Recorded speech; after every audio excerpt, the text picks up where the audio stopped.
Yo. What's up, guys? It's Rohok over here back with another live stream. Uh, Today, we're going to be talking about and looking at my Kickstarter Awol number 1, which is live right now. Give me a second. Let me send out some of these links real quick, and then we can start looking at the campaign. How's everybody doing tonight?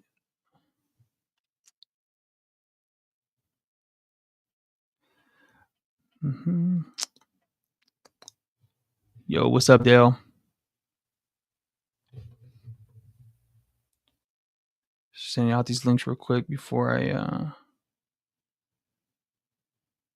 start talking.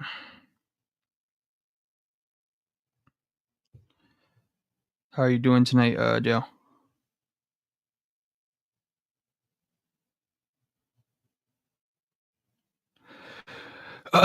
All right. So I sent out all the links, or as many links as I feel like doing right now. So yes, so my Kickstarter Awol number 1 is live right now. Let me see how this. Give me 1 second. I'm trying to pull it up on.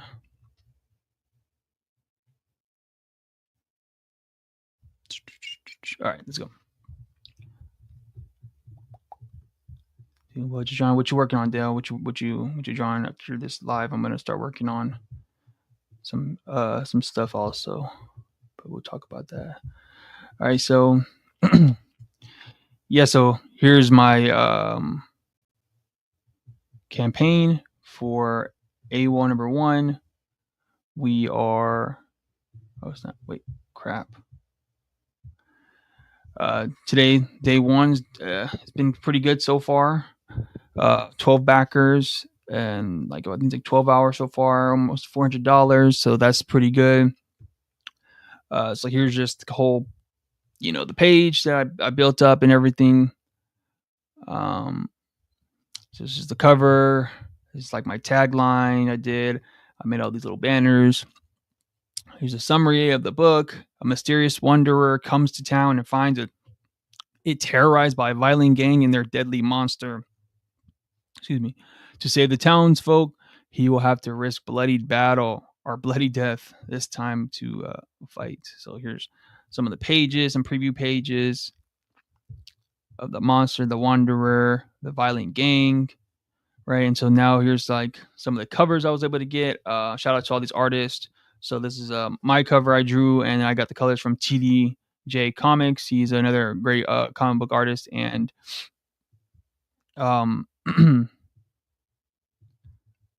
another great artist, as well as a great colorist. So he did all the colors for everything that I've colored on this campaign. He did pretty much. This cover is from Jeremy Heiler. It's a really awesome, dope cover. I got this one from Brian, Christopher Moss from Power to the Panel. If you guys don't know who he is, go check him out. He's a dope artist. It's a really cool cover he did. He drew this on his live stream a couple weeks back. So I'm sure if you go back, you can see it.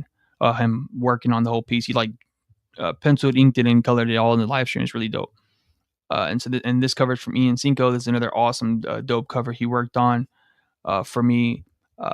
He did a really dope job. I just love this little effect he did here with the hood and stuff like that. So I thought that was pretty pretty dope. What else? So yeah, and then sorry. See the chat. All right. And then outside these dope covers, so here's the rewards tiers. So tier 1 is just a digital copy of Awol. So this digital copy will include all the pages and all the extra material that I'm having there and stuff like that. Tier 2 is just cover A, which is my cover, and you'll get a digital copy of the comic also. Tier 3 is Jeremy's cover plus a digital copy. Tier 4 is Brian's cover. So everything pretty much is going to have the digital copy as well. and then we got Ian's cover. And then tier 5 is, or tier 6 is the cover plus a mini print. So the print will probably be this about the same size as the comic itself. This is one of the pages I got colored, and I'm using it as a print. Again, this was colored by TDJ Comics. Check him out; he's super dope.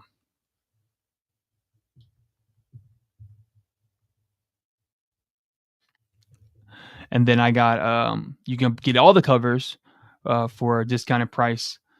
So, and then I have a tier list of original art. So anybody's interested in buying original art, you can buy original art. Plus, you'll get a cover. Plus, you'll get the comic as well. So if anybody's interested in that stuff, I appreciate it. And then I got some really cool add-ons. So pretty much most of the add-ons are essentially just like uh, books that I did in the past. So Tit for Tat, you can get a copy of that book. That is another double-sized comic. Troll Call, which is an anthology book, what I did with a bunch of people from the K Fam group that I'm in. I did 2 pages in here, and a bunch of other people did a bunch of other pages. Really cool, dope comic about like internet trolls and how people deal with them and stuff like that. And then Nobody's Safe, which is my bootleg comic that I did last year. This one's 56 pages, is super dope. One of my favorite comics that I've worked on outside of this one. So if you guys want to pick up any of those alongside your order, those are the add-ons. And then I also got the print as well, you can add on to your order. And so here's some more pages that I did. None too spoilery or anything like that, just some action scenes and whatnot. Again, here's the black and white of that print of the main character and then the monster he fights in the comic. And some more action pages. And I got some stretch goals. So one of the first stretch goals, so once I hit my initial goal, my first stretch goal is going to be a sticker set. So if I get to $1,700, everybody will get these 3 stickers with their order, and all physical copy backers. So everybody who gets a comic will get a copy of Awol, the sticker set. Second stretch goal is if I hit $2,000, everybody will get a copy of issue 2 of Awol. So essentially my goal for Awol was to have, it was going to be a full collected book, and then I was in a Kickstarter, but I ended up changing my mind. It was like, you know what, I am going to do. So let me look at the chat real quick. So what's up, Melanie? What's up, Jewel? My Kickstarter is live right now, so if you click that link and support the Kickstarter, I would highly appreciate it. So second stretch goal is issue 2. So I finished book 2 of Awol, issue 2. So essentially, the book, all Awol 1 is going to be collected in 4 chapters, but I wanted to do the Kickstarter for chapter 1 so I can have some copies, obviously, for you guys and stuff like that, and pay for the shipping and everything like that, because I got the book completely done. But I also wanted to have some copies for a comic convention I'm going to be tabling at Atlantic Comic Con here in August, the end of August 25th, I believe, in 24th, 25th, or 25th, 26th, whatever weekend that is. So if I get to $2,000, everybody will get an early copy of issue number 2, which is another 30 pages of a book. And then after that, if I get $2,500, everybody's going to get a copy of my art book. So essentially, if I get to this copy, you're going to get not just your copy of Awol number 1, you're also going to get a sticker pack and 2 more books, pretty much just free of charge. Essentially, like everybody's just going to get 3 books for the price of 1, or whatever your backing goal is. I mean, tier that you pick. So, I think those are pretty cool stretch goals. I think that would be definitely worth it. So, if you guys want and you can, please go support the campaign. I would really appreciate it. This is something I've been working on for the last, the comic for the last couple months, the campaign, like building this campaign and stuff like that for the last like month or so. It was very tricky trying to figure out like, okay, how to set this up, and learning something new. And this is probably like the fastest I learned, not fast as I learned something, but like really put a lot of time and effort in like building this page and setting everything up. And again, I appreciate all the artists who contributed to the campaign. The colorist, TDJ Comics, Jeremy for this dope cover, Brian for this, this other dope cover, and Ian. All 4 covers are just really, they're freaking dope. So, you know, um, again, I would really appreciate it if you guys can, So again, you can get a PDF, you can get issue number 1, you can get issue cover B, C, D. You can get the cover A with the print. You can also get the bundle as well as original art. I did this whole comic. Traditionally, the only thing that's digital is the lettering and the gray tones that I used. So yeah, man, I'd appreciate it, man. It was just took a lot of time and effort, to make all this stuff and do all this crap. Not crap, but like to work on this page, So again, I would really appreciate if you guys would check it out. I also did this whole video. If you guys want to watch it, let's watch it. See if you guys. Hi, my name is Kova. Of Awol. Let me see if it's playing. I don't even know if it's playing. Hi, my name is Kova. Oh, yes, playing. All right, let me play it for you guys. Sorry. So making it. Brand new comic that's packed with epic battles, street gangs, power-ups, and kaijus. This project has been a dream in the making, and now I'm bringing it to life with your help. If you're into things like Berserk, Power Rangers, and Ultraman, you're going to love this comic. I've put everything into this first issue: amazing artwork, storytelling, and world building. And I'm trying to Kickstarter to print, ship, and build a community around it. Back this campaign, share it, and let's bring this comic to life together. Thanks for the support and consideration, and welcome to the world of Awol. Yeah, so I did that, and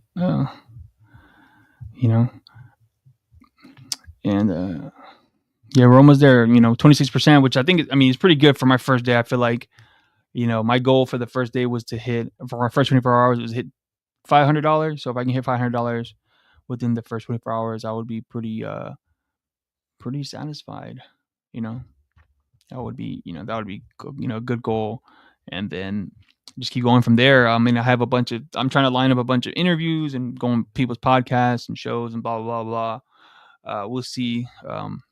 Some of the people haven't hit me back or whatever, or so it is what it is. I don't care, but yeah, this is it, man. It took me all this time, like designing all this stuff and all this other cool stuff. So you guys would, consider it.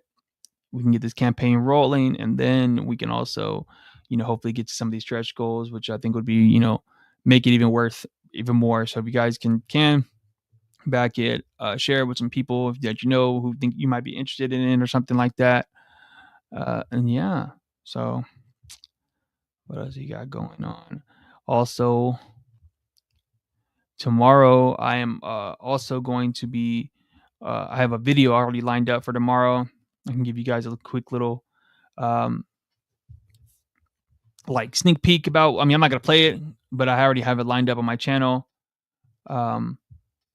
Yeah. So yeah, I've been just trying to. Let me see if I can go to. So yeah, my next video I am dropping tomorrow. I'll go show you guys the video I'm going.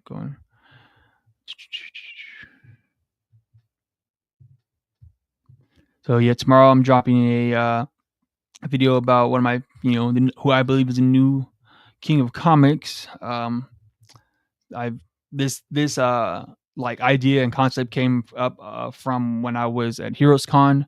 I don't know if some of you guys follow me on Instagram or not. I was doing a bunch of interviews with some creators there at Heroes, and a lot of them, like I asked them pretty much generic questions like, oh, who's your favorite artist? Who's your favorite? Why do you like making comics and da da da? And one name that came up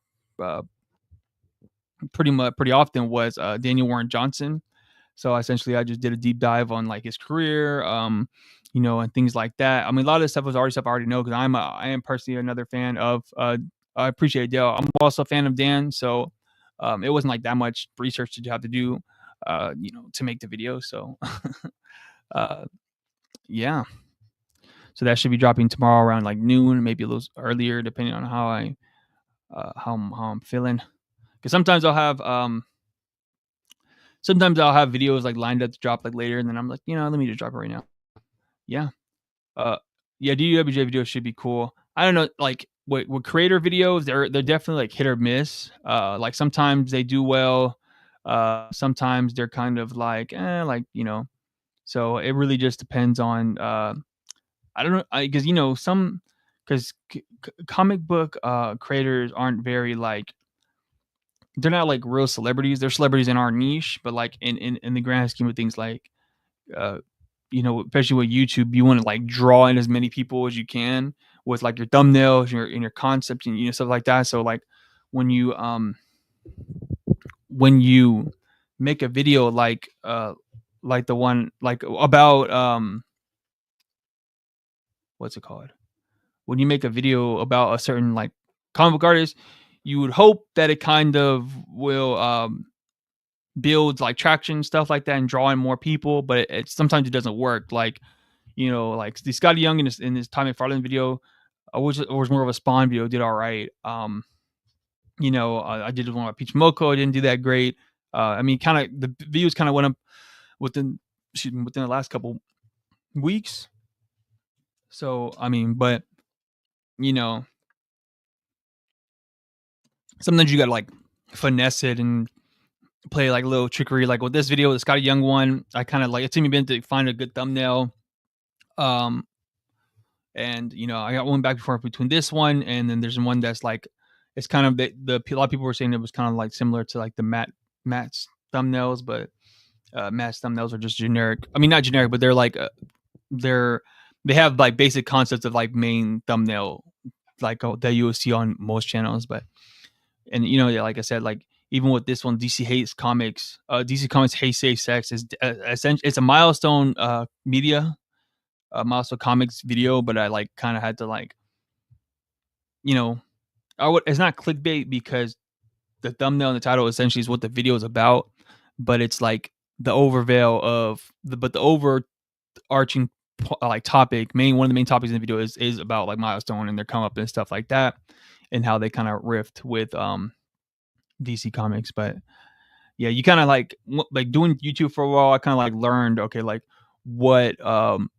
works and kind of like what draws people in and stuff like that. And I learned quickly that like unless you're like I guess like shitting on certain comic book creators, you're not really going to get that many like views essentially. Like there's certain creators like Rob Liefeld. If you make a video about him and you're like trying to dunk on him and call him out for whatever, or like talk about how bad his artwork is and stuff like that, or like all the crazy stuff he says online, then you can probably finesse some views out of that. But if you're not doing that, I don't know, what I'm saying? Same with Tom McFarlane, you kind of like do a video. Like I did this, like one of my first videos was on Tom McFarlane, and I was essentially just looking through his art book, and that video did like I got like a couple thousand views, and I only had like when I dropped this video out, I had like maybe 300 subs, probably not even that many, and I had got over a couple thousand views just from that. So so like some of them have some creators have it's called SEO, which is search engine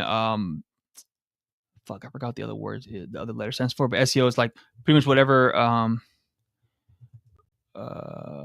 it's like whatever people are looking up online. SEO, search engine optimization, which is like when you put like keywords and stuff on certain things, it will essentially draw people in who are like Googling that stuff or like looking that stuff on whatever, I guess Chat GPT now or whatever.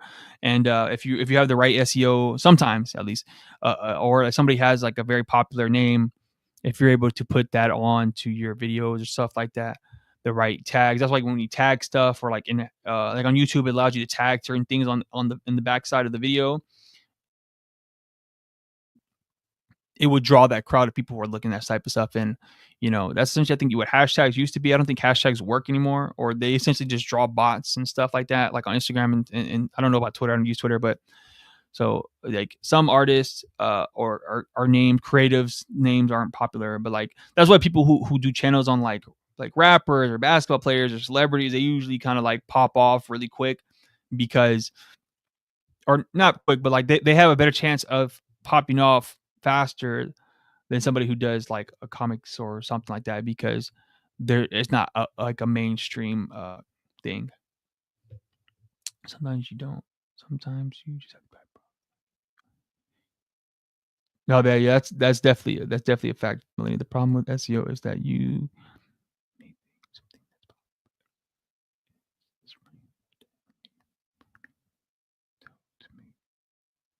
Yep, that's definitely right, Melanie. Uh, like there are people who will, I call them algorithm traps, where like people will like they'll see, oh, this is a trending topic, so I'm gonna make a video about that, and you may or may not get like be able to hop on that wave and get those views from that wave. But then if you're not like, but then you're drawing in a crowd that might not essentially like be there for you. They just might want, like I did that with the with this video about this manga. A new hype manga just dropped, What's it called? It's called Drama Queen, and it was going viral for like being like alt right, kind of had like some alt right on connotations, undertones, and stuff like that. But I mean, I read up to like chapter 10. And I'm gonna be honest, it essentially kind of got boring and kind of like lame.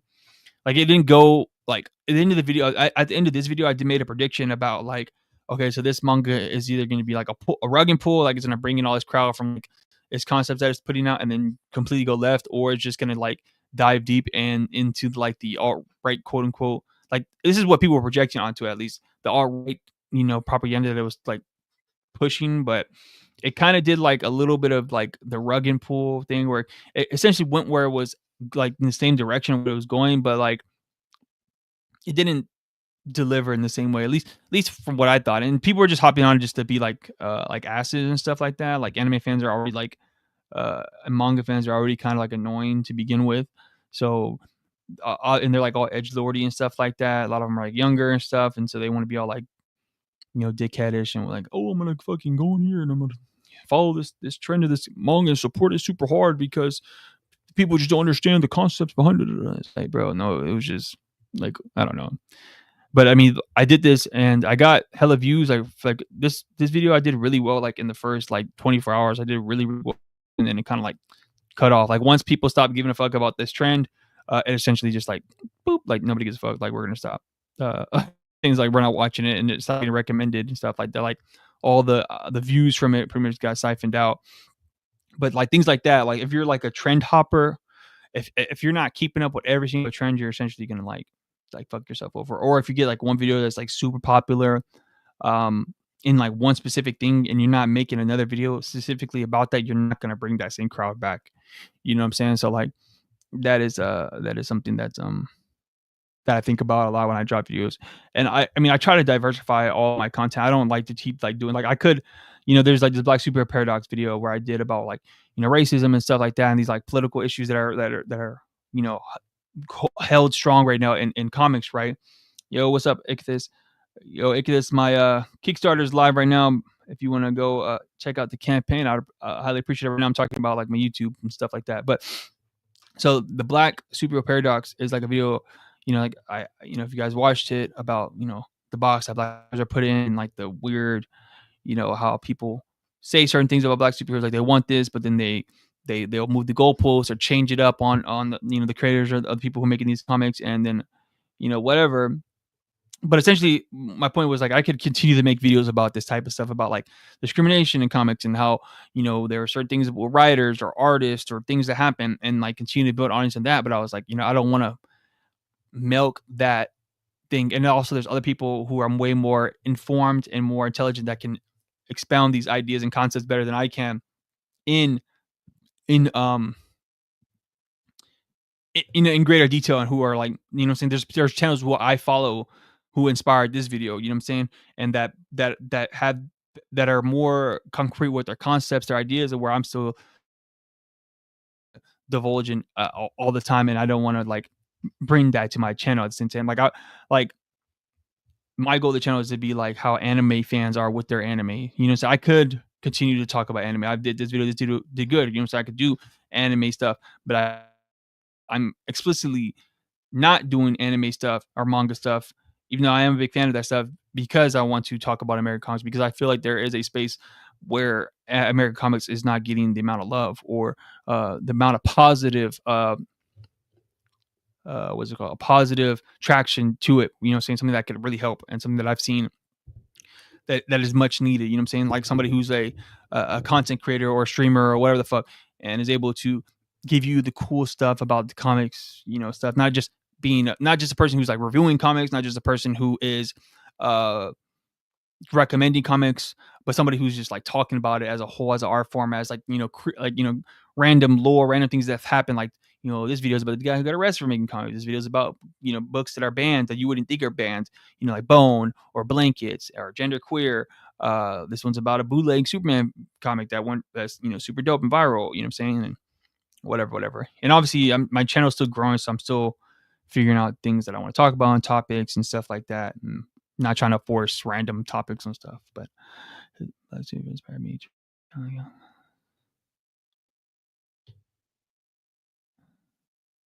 I appreciate it, Terrard. Sorry if I mispronounced your name. But yeah, yeah. I mean, I'm definitely probably gonna go back to that topic about like the black superheroes. I made this post the other day about Ironheart, about the show, and essentially, I think this is the concept, the thesis that I might coming up with is kind of like the hatred of like black female characters in like fantasy and superhero genres and stuff like that. But I'm gonna let that bake and stuff like that. I've like when it comes to like my YouTube channel, I'm kind of like have like a list, like a mental list of like videos I want to do, and I like just put it there until like I keep pondering on it and stuff like that, and think about it until I'm ready to really talk about it and stuff like that. But this is just like I was just talking about how I think the show's really good. I watched the whole thing. I thought it was pretty interesting for the most part. I thought it was actually, I mean, honestly, I thought it was really good. I thought it was pretty cool. All the critics and stuff were just saying stupid shit, and even before the show even came out, it was getting hate bombed, and stuff like that. And people might not like it. People have different standards for different things and whatever, and I respect that. I personally like the show. I thought it was cool. Hopefully they come back with next season, because it left off with a really cool cliffhanger. So we'll see. I think from what it was told, that, or what I read, was that this series is supposed to lead into the next Avengers movie. So I don't know. We'll see, man. But yeah, this is another topic of something that I want to talk about in the future. And I did a video like a long time ago. I unlisted it. I unlisted it though, about like Marvel movies and stuff like that, and it didn't really do very well. So we'll see, man. And we'll see if I talk about like TV and stuff like that, because that's another thing I just want to stay away from. Like I don't want to make my channel like me like defend or like calling out these YouTube grifters, or like hate people who like go on the internet and like talk shit about fucking because what's the point of me? Like I don't want to like do that. Like I don't want to be the guy who goes on, what's that guy's name, the critical drinker, and just like, oh, here's try to like, oh, see this part, he was wrong with this, and if you actually do it, or if you actually do this, like that's not productive. That doesn't like, that just feeds into like the ever growing like stratosphere, that type of content. Like people who like outrage content isn't not nothing without somebody who's like making content like going against it. You know what I'm saying? Like it doesn't really like, I mean, there's people who can do that, and they but I'm not a debate bro. I'm not doing that crap. Like that's a waste of my time, and that's not gonna be fun for me to like try to like look up every single fact or whatever the fuck somebody's especially about a Marvel movie or a Disney movie. Like that's idiotic. Like either like it or you don't, whatever. You know what I'm saying? Like, that's how I feel for sure. Yeah. So let's see. Yeah. Again, my Kickstarter for yo, what's up, Ian? My Kickstarter for Awol is live right now, guys. So if you haven't, or if you are interested, please go check out the campaign. And if you can, or willing to, go pick up a copy of Awol #1. It is live right now. Ian is in the chat. Ian actually did a cover for the campaign. He did this gnarly cover. This is the cover D. Ian did this freaking super duper dope cover. So if you guys are interested, a copy of this cover or the cover by Brian or by Jeremy or myself and TDJ Comics. Yeah, so those type of creators, if this, they essentially what they do is like they'll it goes one or two ways. It's like they'll get like a moment, and then they'll get like some traction, really one like a viral moment, and then people will just like dunk on them and then prove them wrong, make them look stupid, and then they kind of just disappear, and no matter or like they'll never get that moment again, right? And then there's people who are um like the Critical Drinker, the Comics Gay guys were kind of like this at one point. They kind of felt dwindled down. Um, what's that guy's name? The Ripperverse dude. All those guys, they just like they essentially um maximized on it, especially like one that the height of like hating on that type of content. So they made a lot of money doing that type of stuff. And then so now they just keep doing it because now they're just like I said, they make the content, they got people who will reply to it, and then it kind of just feeds the animal and just continues to go over and over and over and stuff like that. So it's a funny thing.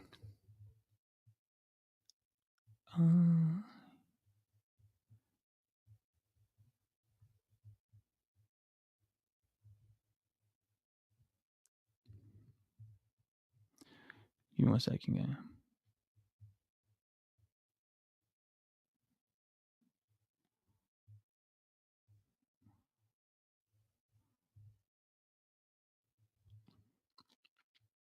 Yo, let's see. We should go back to yeah, right. I wish you can go back to angry fan mail and stuff like that. Because now they just but I feel like a lot of those people, it's kind of like the red pill people, like the only people who actually like care about those people are like little kids because they kind of like feed into their like weird insecure egos and like stuff like that or insecurities, and then like as they get older they're like completely dove into that bullshit. Oh hell yeah, Adrian, I appreciate it. They either completely dove into that BS, or they kind of just affect, they grow out of it and they're like, oh, that guy is stupid and like he didn't know what the hell he's talking about, or that person was stupid, they don't know what they're talking about. But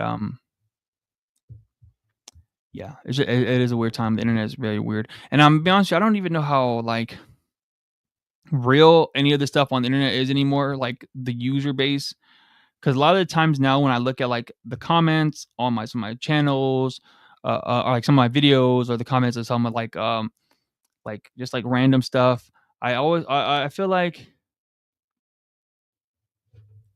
the comments were always like random bots or like not real and just very like I don't know, just I feel like especially since I started YouTube, I being a YouTuber, like making videos on YouTube, um I feel like it's really like the dead, I'm really like believing the dead internet theory like more and more as like like the more stuff I put out, it's like, and just the more I see how the internet's kind of like growing and stuff, I'm just like, yeah, this shit. And especially now, like, have you seen those like weird AI videos of like people and they're like pretend like the AI bots are like pretending to be people now, like on TikTok and stuff. So now it's like it's gonna get weird here in like 10 years. Like in the next 10 years, like the internet's gonna be like it's already trashed now. Uh, you know, in about 10 years, it's gonna be like there's no point in even doing this stuff anymore on the internet. Like, you know what I'm saying? Like unless you're like in like a group chat where you know everybody, or chat, or like Instagram group chat or something like that. Like the people in, like obviously the people in this chat, so I know, say a lot of you I've seen this chat before, or like I know, obviously personally and stuff. So, but if you're not, like a lot of times, like I can just like I could pull up hundreds of comments of just saying weird stuff, or and there's like, okay, this is not even a real person, like this is not a real person, like, or like on Instagram, I do I comment on a lot of like sports posts, like outside of making comics and stuff. I'm a really big like basketball fan, and so I'll go and post and like comment stuff, or I always look at comments of people like talking about players or teams or whatever. And you'll see like these comments, somebody posts something, you go to their pages, like they have no followers, like one post or no post, and then they're like, it's like, okay, yeah, this is a fake person. Like this isn't real. This is weird. Um, so it just asked me, so how was the development AWOL, the influence behind the story? Um, so developing it. So when it comes to making comics for me, I essentially just kind of come up with like, okay, what am I gonna make that's gonna essentially help me or push me to draw something better? Um, and then with this one, like I was saying earlier in the stream, I wanted to make something that would be long enough, like a story that's long enough to make into like a trade paperback size. I wanted to do like a little minis type series. So AWOL essentially, those are like the main goals. So like drawing better, obviously like being better drawing action. Um, this is like the third or fourth project I did traditionally. So this one was the first one where I used tools and things that I felt comfortable with, and I was like experimenting or trying things out. So this one, I used Tombos and brush pens. I use a lot of ink splatter. These are like this is a real. This is not an effect right here. This stuff right here. This is a sea sponge that I used. This is like I have a bunch of sea sponges. I got like a set of them, and stuff like that. And then like again the criteria of like, okay, I want to make something where I can make a long form book. So when I do put it out or sell it, it will like it just means it feel like it's more worth the money. Like from I've done two conventions, and I've um what's the word I'm looking for? I've done two cons, and I kind of seen like, okay, what sells and what doesn't. And I did a book, or I was part of a book a couple months ago. Let me go grab it, and I can show you guys real quick. Just look at the campaign page. A1 number one's out right now, so if you can go back, link is in the chat. Let me go grab the book real quick.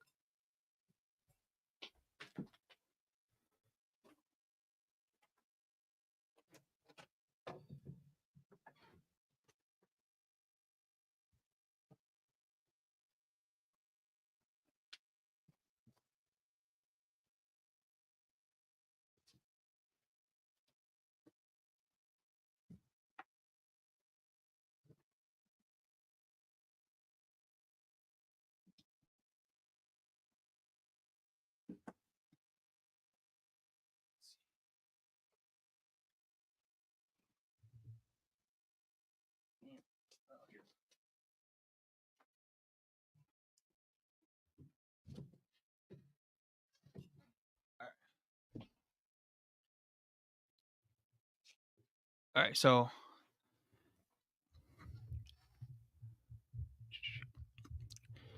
okay, so I did this book, or I was part of this book called Odd Jobbers, which is like a Hellboy book that me and the K Fam group did, and I got my comps. Or let me close my closet. That looks weird.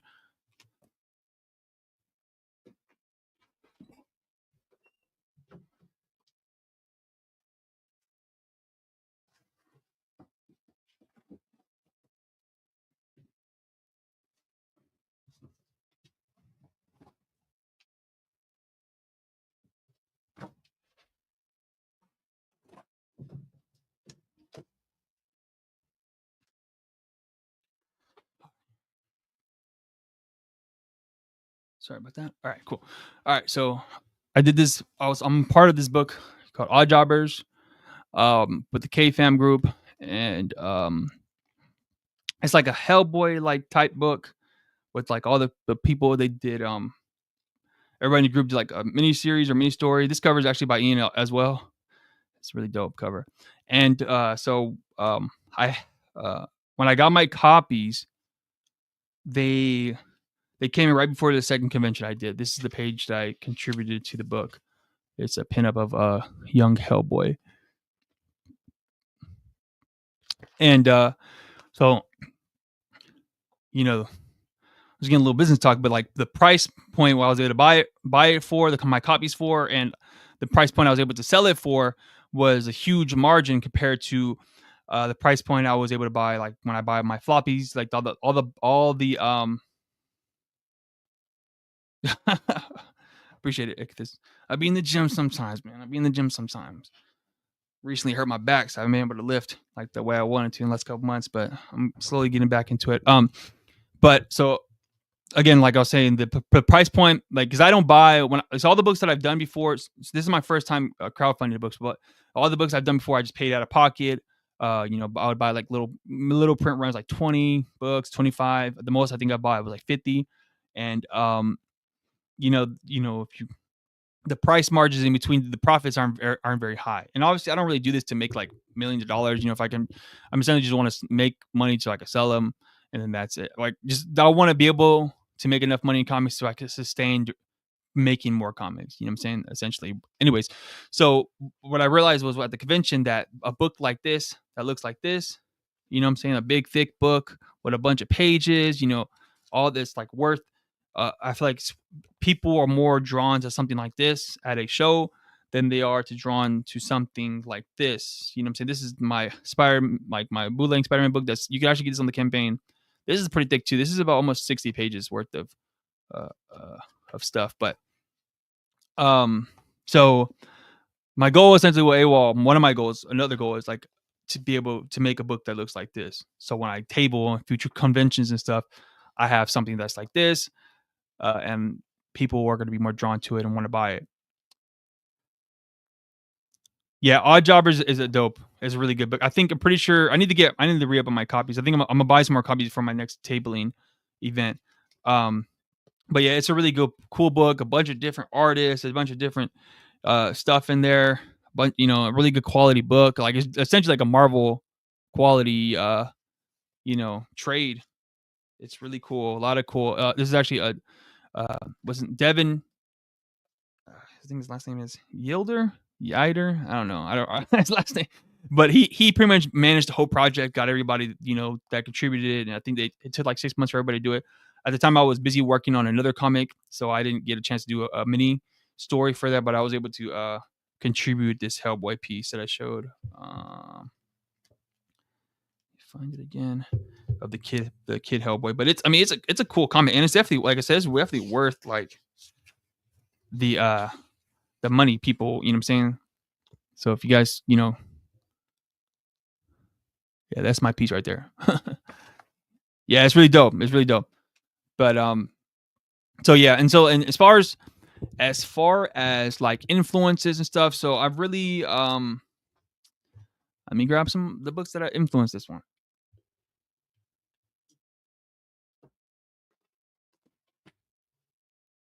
So my biggest influence in I said in the video, if you guys were here for the video, were like the story and stuff like that, kind of like a Berserk meets Power Rangers. And with the first issue, you won't really get why I say Power Rangers until hopefully we reach the stretch goal of the $2,000, so we can get issue 2, and then you understand what the Power Rangers aspect is.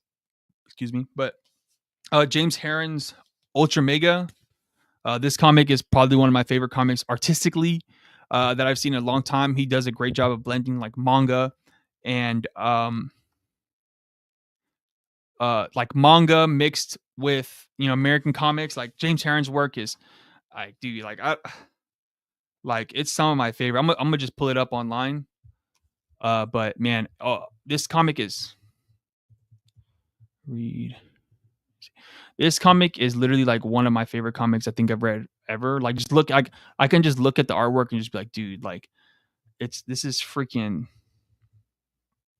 amazing. Like, his shape language is dope. The way he just draws action scenes, he's one of my favorite artists. And I didn't really care much for like the end of the book. Like, the writing was kind of like, like it had a good premise, had good had a potential, but it definitely didn't live up to what I wanted out of it. Hell, these goddamn fucking stupid ads. Anyways, but yeah, Ultra Mega, it is freaking dope.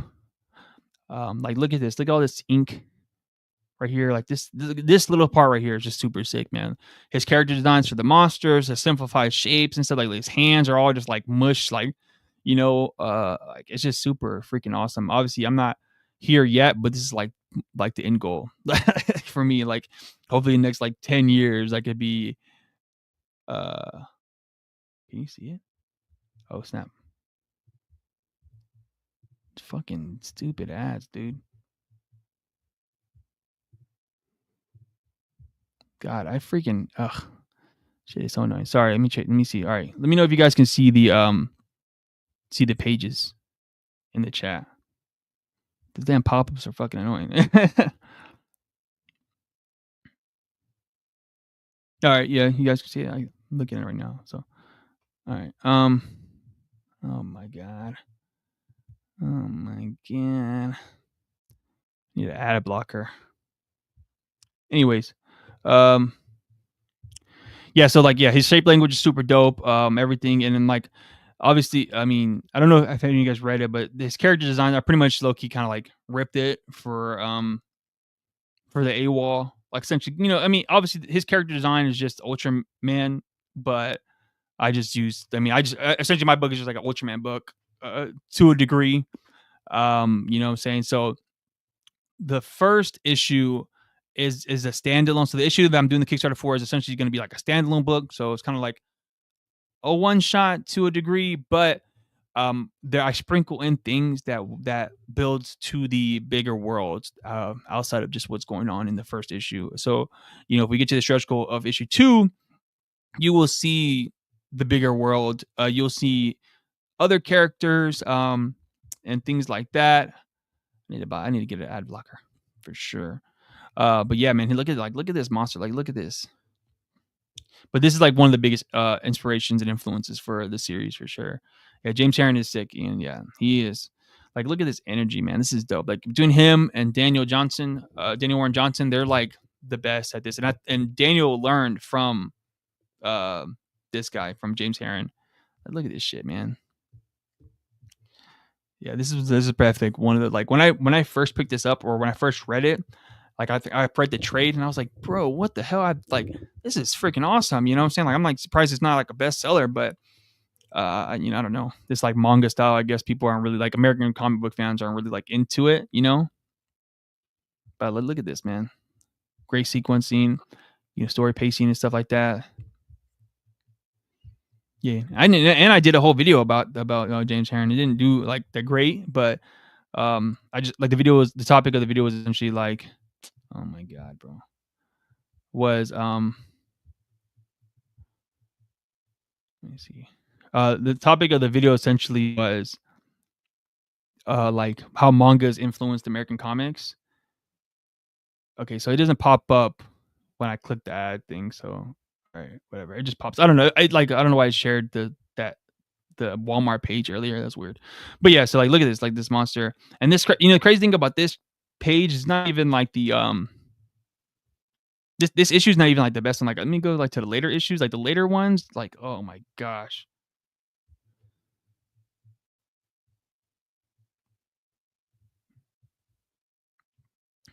Like issue number I think it's 8, like this one. Oh, dude. This is like 8, I think it's 8 or yeah, this one, dude. This one is freaking sick. I think 7 and 8 are like 7, 8, or 9 are like my favorite ones. Like, look at this. This guy right here. This guy is fucking sick, man. He like, man, like look at all these monsters. Look at that face. Yeah, his art is dope.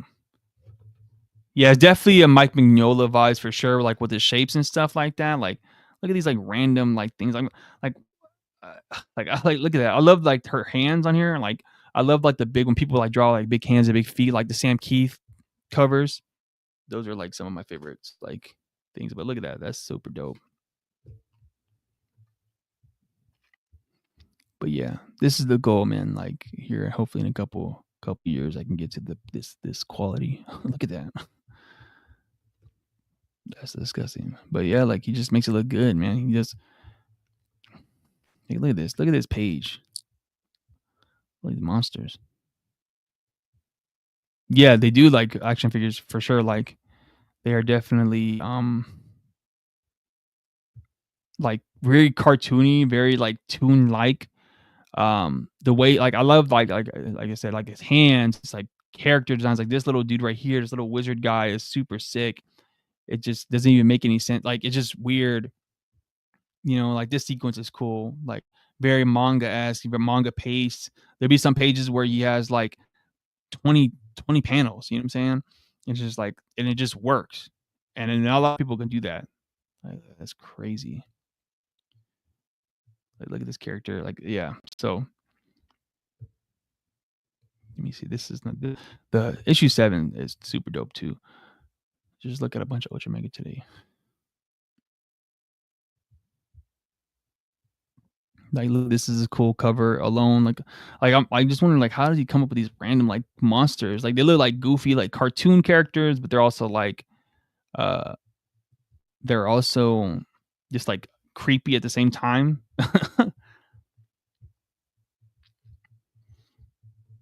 So yeah, this is cool. It's a little kaiju alert thing. Like, he did a good job building the world and stuff like that, and made it very like, deep and stuff. But then like if I don't know how many of you guys have read the book, but like at the end of it, it's kind of like, dude, like he kind of like dropped the ball with that. This the issue I'm thinking about. I think it's issue 6. I think it's this one, but yeah, this is cool too. Yo, appreciate it. Draw and talk. Oh, it's issue number 6. Let me go back to issue number 6 is the one I keep thinking of. Like, one of these issues, he freaking kills it, man. Like this one, it's issue number 6. First of all, look at this cover again. Dope character designs. Look at his mouth. Like, look at the big old gums and shit. Like, super dope. But yeah, this is the issue. Yo, what's up, everybody? Appreciate everybody pulling up to the chat. We're looking at some Ultra Mega right now. Yeah, that right there, like that silhouette right there. That's a dope panel. And even like the raw scans, if you can go to Felix Comics Art and you can see all these pages raw, like all like the black and white scans. And man, like eventually what I want to do is I want to like download all the like the scans and make like my own bootleg version of like all of his art and make like artist edition for myself. Look at this. This is cool. This little robot head guy. But yeah, I mean, if you guys haven't read Ultra Mega, I highly like, and you just want to like just study James Herrens' work, I would like, this is like a good this, and he has another series called Rebel or Remble, some shit like that. A Rum. There's a little. It's like that series is like a couple years older than this one, so it's a little different. Yeah, look at all these characters. He came with these cool character designs. Like, he's like, that's not loading up. He has like some of the best character designs in the game. And he uses a lot of screen tones too. Like when I see people do like traditional screen tones, and I'm like, how the fuck? Like when they scan it in, I'm like, how the hell do they're able to scan it in and keep it like it doesn't keep everything super dark and like, like, I don't know. Because when I scan in my screen tones, it kind of looks like a little, like it looks like screen tone. You know what I'm saying? Like he has the screen tones on here, and maybe it's just the grade of screen tone, but it's like super light and super like clear. Like you can't really tell that it's gray. Like, I mean, I'm sure on the raw scans is gray, but like whoever the colorist is, he was able to like change the levels to where like it doesn't muddy up the composition or like the form that it's over him. Oh yeah, Ian, same. Like I like his work makes me want to go into the like I go on my sketchbook and just like draw. Like I want to print out some of his raw scans and just like ink it myself and just kind of like see how he kind of does stuff and just kind of play with it. Like, look at this panel. Like, this is like the fight scene between all like these Ultra Mega guys. And look at this. This is like some real like manga anime stuff right here. Like, you don't even see them fighting. They're just like, they're fighting so hard that like there's like these crazy colors popping and shit. Like, it's so cool, man. Yeah, he definitely does focus. Even if you look at some of his commissions, man, we might have to pull up his commission stuff too, because some of his commission stuff is, oh man, it's freaking sick. This is dope. So he gets all the, like, look at this, look at all these crazy fights, and he clunks them all up. Like, what the heck? Like, how did you think of this? Like, look at this shape right here. This is like perfect. shape, and the way he does the lightning and stuff is cool as hell. Like, man, like this guy is freaking dope, man. I appreciate our Arts of the Renaissance. He makes like a ship of all of the Ultra Megas. They're going to Earth. So like, look at his hands. Like these hands are super cool. I love that. Like, look at this panel. Like, look at that. Like, just a silhouette of the foot. The way he does this coat. Like, come on, man. Super simple, super like loose.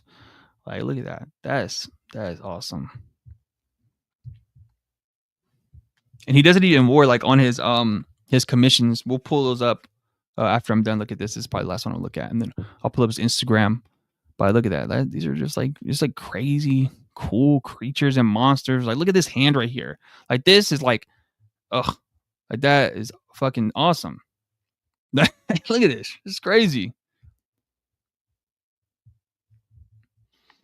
Like, how the hell does he like? You know what I'm saying? Like, obviously, it takes years and decades of like work. I mean, he did like some stuff with he actually, y'all keep bringing up Mike Mignola. He worked on some BPRD stuff, a couple issues of BPRD. He did an Abe Sapien miniseries. Like, you know what I'm saying? I think this is like this and Rumble are like his longest running things that he's worked on. He's not like he must get enough money to just do his commissions, because his commission work is freaking, it's sick, man. But he's done a lot of BPRD stuff. Look at these little characters. I love the looseness and just like the funny colors and stuff. Like, look at this.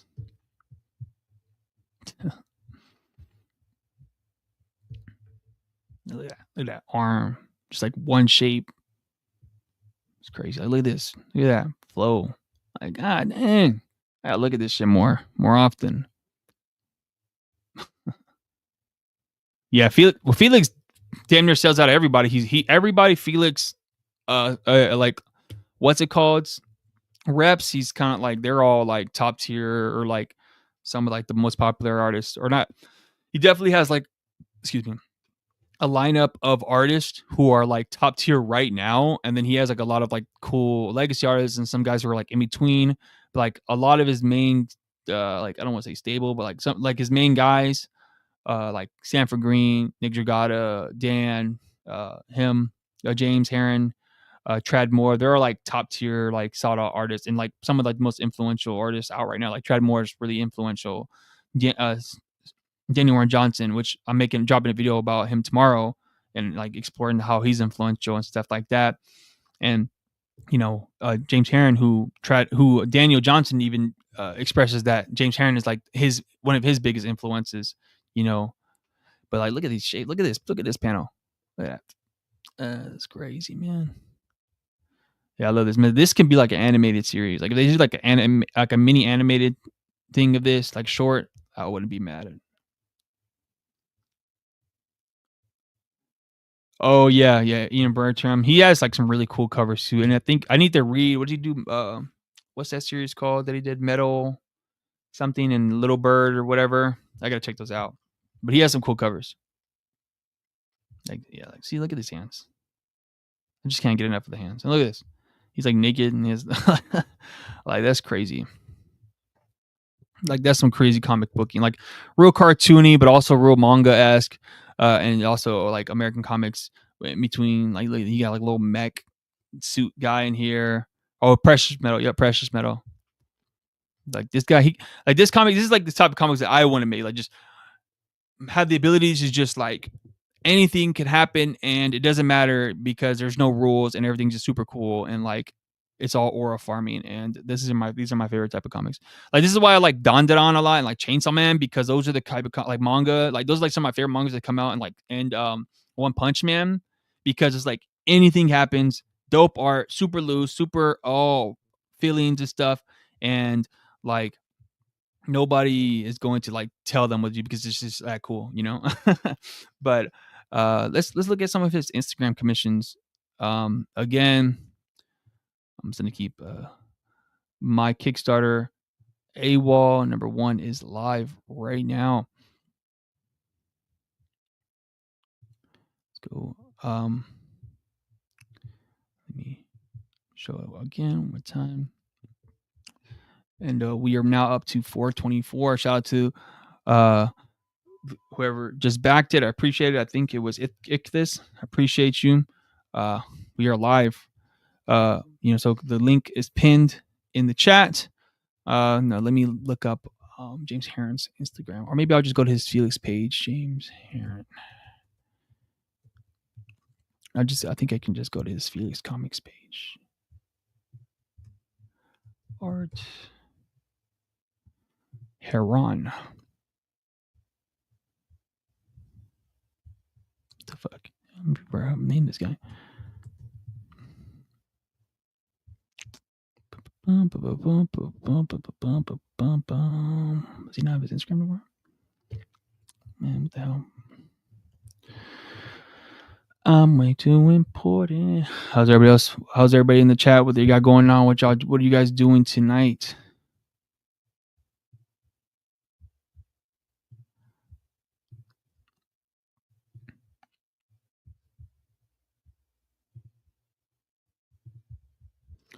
Look up his Instagram page. Herren Art. Let's see. I mean, his Felix comic page might be better because we can look at some of his black and white stuff too. What the?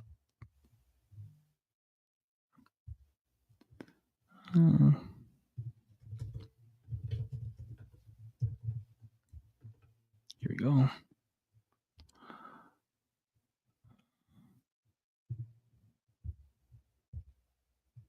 Yeah, we can do this. Character designs for my manga. The artist.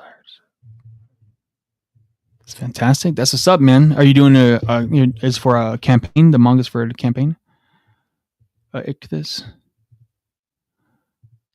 Okay. This. And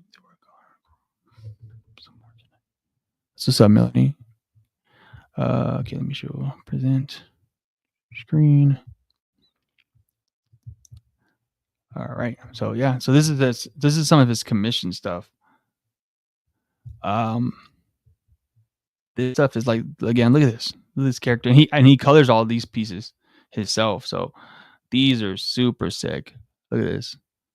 These are super cool. Well, that's what's up, Ian. Magneto. I usually do like my pinup work, like pinup stuff after like, or like in between like projects and stuff. I'll just like for fun, like draw characters and stuff like that. Yeah, so this is cool, like some squid guy. I don't know what the hell this is for. Mixed media. This one is dope. This Spider-Man one is super cool. Again, he has these crazy hands, like noodly like fingers. Like that's crazy. And the black cat, look at that. This is sick. I wonder who did this. I wonder how much these are going for. Black cat Spider-Man. This is cool. He has a lot of cool ones. This Spider-Man one's super dope. I saw this on his Instagram. I wonder if it might show up better on his Instagram actually. Probably because it's super big. Yeah, let's look at his Instagram instead. So this is like a Nausicaa piece, I guess he did. Like this is cool. And then is he going? Ultra Mega number 9. Not very like satisfied, and be honest with you, with the ending. Wish he would have just like took a break and just went and just did like a part 3 and a part 4, because he built the world so well that I felt like he could have kept going, but I guess he probably was just like, I don't want to keep doing this no more. So, I respect whatever. This is cool. This is like a cover he did for another series. I love like how he just slapped the deleter down and just kind of like, I don't know if he inked over it or he like cropped this out, but this is super cool. Brian does this a lot. Brian Moss from Power to Panel, he would like just slap the deleter on the page and it just kind of like scrapes it out. He actually did that for the cover of Awol that he did for me. I have the original here, which is super sick to look at. Yeah, news from the fallout. Yeah, so like that's super sick. It's an interesting process. Spider-Man, that's one that I was just showing. Yeah, that mushroom cloud is sick. It had like skulls in it too. I don't know if you saw that. It's like little, like all these skulls in it. So I'm like, how did he? And it's this little dude right here. That's crazy, man. Some people are just super talented, and it's crazy. But look at this. This is super cool. I love the shapes on the Spider-Man. I love like the big, huge hands. Like this guy needs to get hired for like from Marvel to do like a Spider-Man series. I'm sure he's getting a lot of calls to do so. He's probably just like, yeah, nah, I'm cool. A lot of comic book artists don't like want to do like long series anymore. I think that's not like the thing anymore. It's like miniseries, which I respect because that's just too much. Like too much work, you know. You're better off just doing a bunch of miniseries. At least in my mind, because you can always go back to that miniseries. This is cool. Berserker. I never read that series. I don't know if like, is it good. I don't know if any of y'all have checked it out, but I mean it was super popular when it first came out. So let's see this one. Look at this. Look how I did the lightsabers. Like, dude, like, come on, bro. Like, he needs to do this more interior stuff. Like, I hope he's working on another series or like another something, bro. I just want to see some more pages. Like, I would love to see him do a Star Wars. Like, come on, this is next level, man. Like how her pants are just one long shape. Look at that. That's fucking crazy, man. This is super dope. Again, big hand Spider Man. Love it. The freaking tongue and it has like little drips coming out. Like, come on, come on. This is what darkness. That's super cool. I would love to see how he colors this stuff. Is he using like watercolor? I'm not really sure. I think it is watercolor. That's what it looks like to me.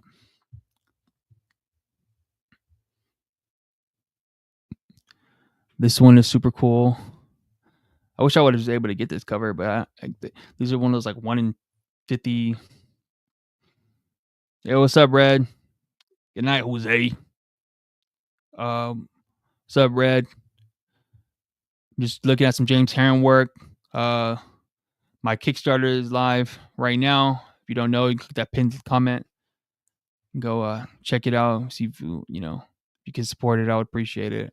But yeah, this Batman is super cool. Look at this, like all these skulls and stuff. Look at that black and white. That's crazy. That perspective is crazy. Comic is good. It's all done. I could show a campaign here in a second. But yeah, click the link. You scroll up. The pinned link comment is or the first comment. I'll drop it again in the chat for whoever you know.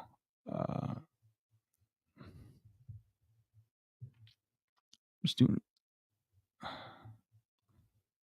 the link to the campaign is live right now. Day one. But yes, this is the cover he did. Let me see. Let's look at some more of his commission stuff. This is cool. Like what the heck?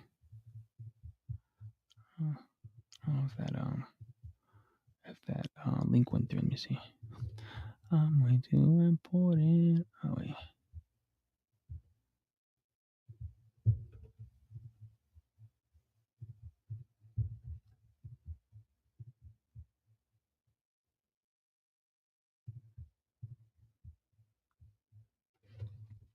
See. Sorry about that. Whatever. Anyways, go back to the campaign. But yeah, this is super dope. This one's one of my favorites. I saw when he posted this. Like, this is crazy. Look at this. Look at that kingpin. Look at that. It's just like one big. The legs. The Daredevil looks super dope. Again, he used like these huge hands. I'm like, when did he start doing that? Like, when did he discover? Like, yeah, that's the aesthetic.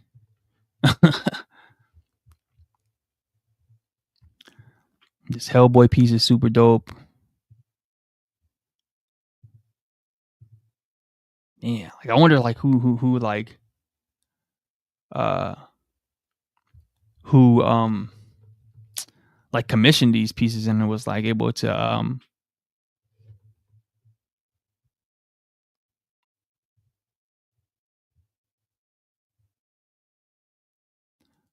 One second, guys. Sorry. Like, who was able to commission these pieces, man? Like, and got these, like, you know what I'm saying, paid for this stuff. I'm sure they're paying top dollar for his commission stuff. This is super cool, Batman.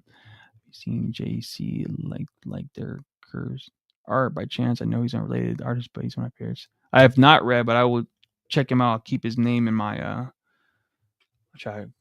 I'll look him up here. I probably have to stream the name is a work in progress, but yeah, scripts. Okay, that's what's up. That's what's up. That's what's up like this. This is a cool Conan cover he did. Oh, this is cool. Turtles. I like how you do this one like super serious, and all the other turtles are like super cartoony. Like, look at Mike. That's so sick.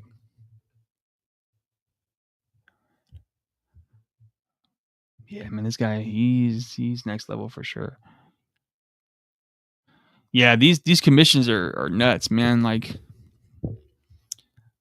some of these commissions be out like crazy. Even like the originals are super pricey. Especially like artists like this guy. Like this guy is super duper like high level. This is crazy. Look at this.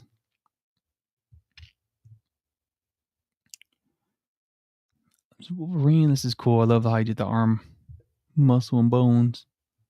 Like, come on. I wonder what he colored that with. It looks like watercolor. I'm not sure. It's crazy. And just like how he got the red tone over it too. Like, man, he needs to post like a video of him like doing this. Like, look at this. Look at that.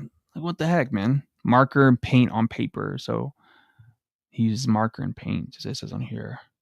Like, that's nuts, man. That is nuts.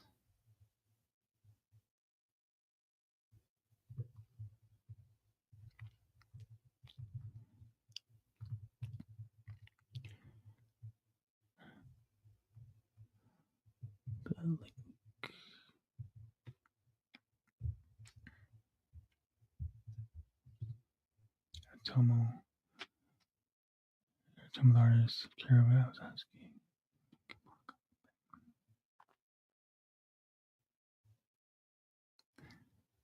Oh yeah, he did. I think Otomo did. He did like a mini comic in like the red, white, and black, or black, white, and red Batman or something like that. The DC did.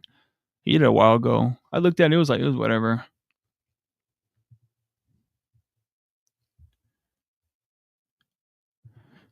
Oh, this is cool.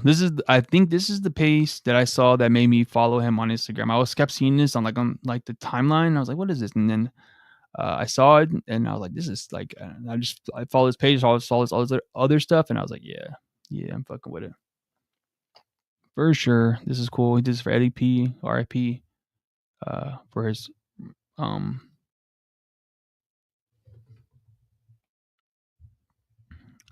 what's it called? Let me see. Give me 1 second.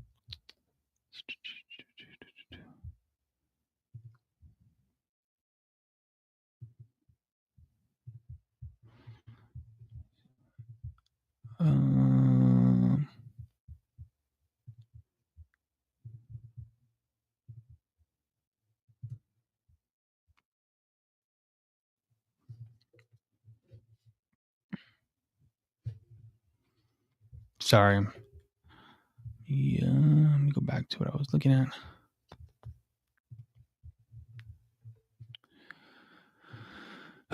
But yeah, James Herrens, man, that guy is the truth. Oh no, I'm cool, Red. I was just doing something right now. I'm a-okay. But again, since we got a few more people in here, my Kickstarter Awol is live right now. If you can and able to, go give it a look and pick up a copy of the comic. I would appreciate your support to get this campaign and get this comic alive. The whole book is completely done. All the cost for pretty much most of this is just essentially just going to printing cost and shipping cost and all the other, like, once I hit, if or when I hit the stretch goals, to be able to pay for the stretch goals and stuff like that. These are all some of the covers. This cover's from Ian Cinco, who's in the chat right now, or he was in the chat. he's super cool artist. Brian Moss from Power to the Panel, another dope artist. Um, you know, and then Jeremy Hyler, again, all three great artists. And I'm lucky enough to get these covers from these guys. Here's my cover, colored by TDJ Comics. So yeah, if you guys are able to and willing, I would highly appreciate your support on the campaign. You got a bunch of cool stuff. A great option to pick from. Also got a mini print you can get. You get a bundle set of all the covers. You can get original piece of art from me from issue number 1 plus the comic add-ons. I have tit for tat, which I actually have. I have around here somewhere, probably in my closet. So I'll grab it later or whatever. Here's the Spider-Man Nobody's Safe. That you can get that also, as a add-on, and then Troll Call you can get as an add-on as well. So if you just don't want to just get a copy of Awol and get some of my other comics, you can get those from this campaign, and then a mini print as well. You can have that as add-on with any of the other covers, or you can just back with cover A.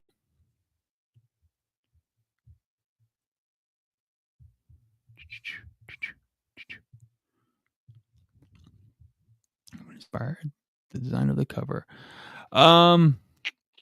Honestly, the design, like the cover was like, I don't know, I just something simple, something like, here's the character. Obviously I had to think of like how I'm gonna put the cover design on there, like the trade dress and stuff. So when I was coming up with the cover, I wanted to make sure I did something where I can like get the logo and stuff. This is definitely like this was inspired by, like, I was looking at some of my mangas, some of my shonen mangas, so like Naruto that I was looking at, and I kind of came up with this design and this logo, and then TDJ, he like added all these like effects and stuff to the back of him, and he did some really great work with the colors. It's a really simple like cover essentially, and then I just kind of did all the design work, and I wanted to keep it open. Here's the character, because when I was looking at the mangas that I was looking at, most of the number 1 issues kind of just have simple covers. There's only especially with like shonen or action type manga, they don't really have like super loud or a lot going on in the covers, and like I wanted to just keep it simple. So that was kind of like the inspiration for the cover. Yeah, TDJ, yeah, he is a great colorist. He is definitely awesome.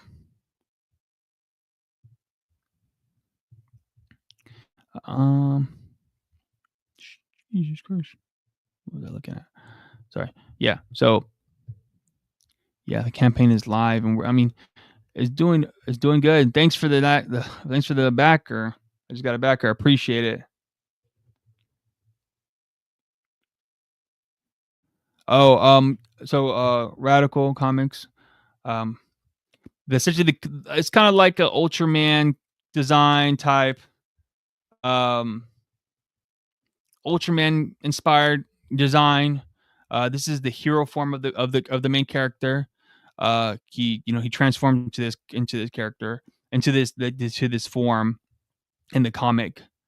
But his base form, he's just like a regular a dude, you know, and he's able to transform. Like, that's his powers. That's how this character is coming up. I don't know if I showed it in any of the preview pages, like his transformation, but he transforms. It's definitely like takusatsu, inspired, you know. Um, so that's kind of like where that came from. Using some cool fights, it's action packed comic for sure. It's definitely, that's definitely the tone for the first one. It has a good story. When you read it, I kind of have like the main like story to it, and then I added, as action packed as well. And like I was explaining earlier, there is a lot of like subtle world building, like the way I want to write, and I'm when I write, I want to do passive world building. So I want you to be able to learn the world through the lens of either the main character or a side character who's kind of like telling you kind of what's going on, but without you like being so upfront about it, you know.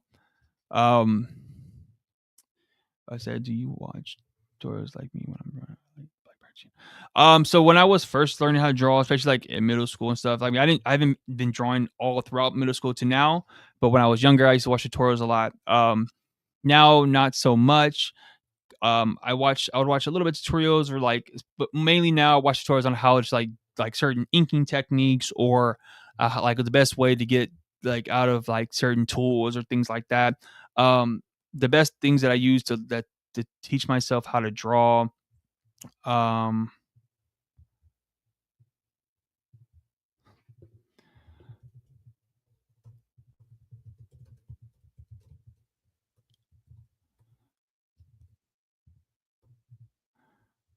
um, Give me 1 second, Red. So here, I'll show you some of the art books that I like study and look at that like help me with things that I want to learn to get better at. Um, so right now the books I picked up are Perspective Made Easy because it's something I'm trying to like practice and get better at. These two books are super cool. I don't know if they are in English. I mean, I don't read the books. I just look at like the pictures and I just like tracing. So, like not trace it, but I copy it like eye to eye. So I don't really like, you know what I'm saying? Like I kind of like mimic it and like study and look at like how, like, I mean, this book gives like great breakdowns of like, of everything, like, the anatomy and stuff like that. So that's kind of what I do to like learn anatomy. I have this other art book, which is one of a newer one that I saw, and this is one of my favorites. And this one is more, actually shows the T word is crazy. I mean, I don't think there's anything wrong with like tracing, like for like studying purposes, but not trace it, but like I look at it and I reproduce it on my own sketchbook. I can show you guys my sketchbook. I have one of them right here, but so I have this book. This one I can't show on camera, but it's just it's like live. It's like a nude model book kind of, but it has like breakdowns of like anatomy of like people's actual bodies and stuff like that. Um, yeah, I don't think I could show any of it because it shows like you know people's naked bodies and stuff like that, but like you know, but like it's good to look at actual people and get some water real quick. My mouth's dry.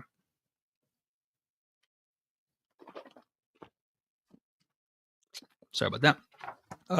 Like this is a good one. Like here, I can show this. So that like it will have like the breakdown with the skull with like the tracing paper sheet or whatever it's called, and then it has like his face under it. So this is a good book. I got it for cheap, either off Amazon or eBay. I don't remember, but those are like the main books I've been looking at. Um, and then as far as channels read, I mean, there's a lot of good channels. Um, White Manga. I used to watch him a lot when I was younger. He's pretty good. He has a lot of videos on his channel. Mark Crilly, I used to watch him a lot when I was younger. Um, um, Richard Friend, he has a lot of good like inking videos and like technique videos. If you're like at that level, like I don't know what you're like essentially looking for, Red, like as far as like techniques and drawings, stuff goes, but um, you get there's like nowadays there's so many different channels. I would just find like one or two and just try not to like overwhelm yourself and just kind of like see what those guys are doing and then just kind of like go from there and then you'll learn from there. But um art books are just like um are easier for me because it's easier for me to look at an art book or like a how to draw book than be on my phone because I get distracted and stuff like that. But if I could take some time, like usually I'll take like, and it's not even like I don't do art studies. This is like the sketchbook I'm working on right now, and like I just take like maybe like 30, not even maybe if I have a lot of time, maybe an hour. If I'm really up, I'm feeling it.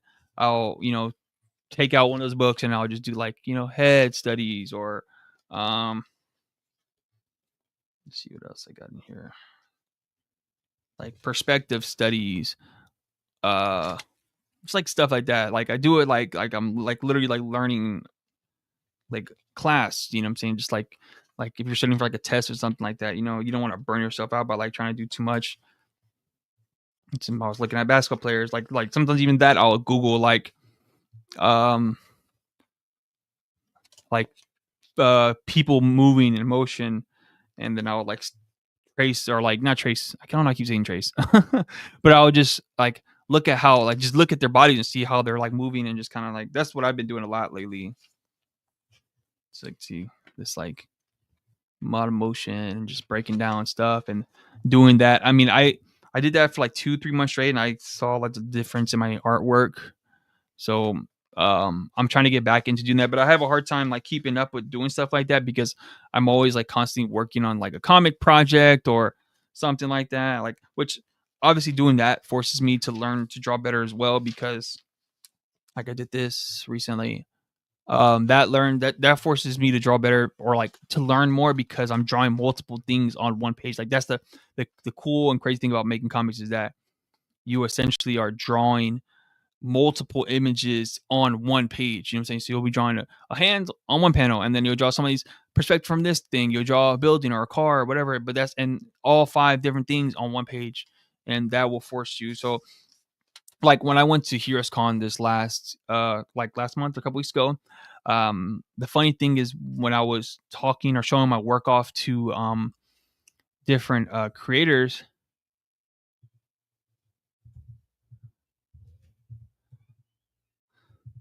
Give me a second, sorry, I'm messaging somebody.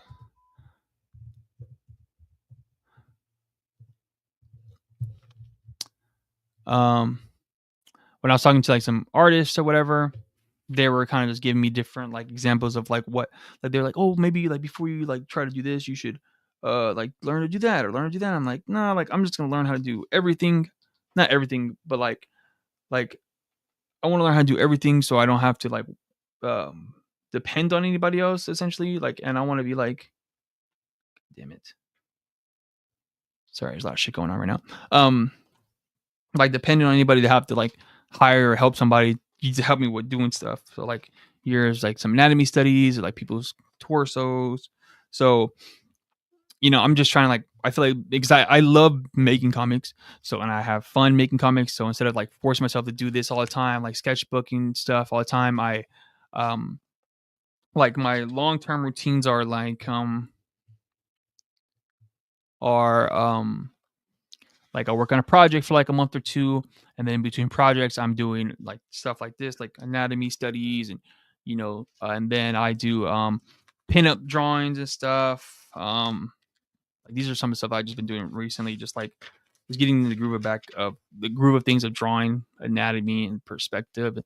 But then in between, like I said, in between projects, I'm working on things, and then I do like pinup drawings for fun. So I'll like, oh, I want to draw a character. I want to draw a Joker today, so I'm gonna draw like a Joker, and I do it on my 11 by 17, and then and on that, I do different inking techniques and try different tools and processes and stuff.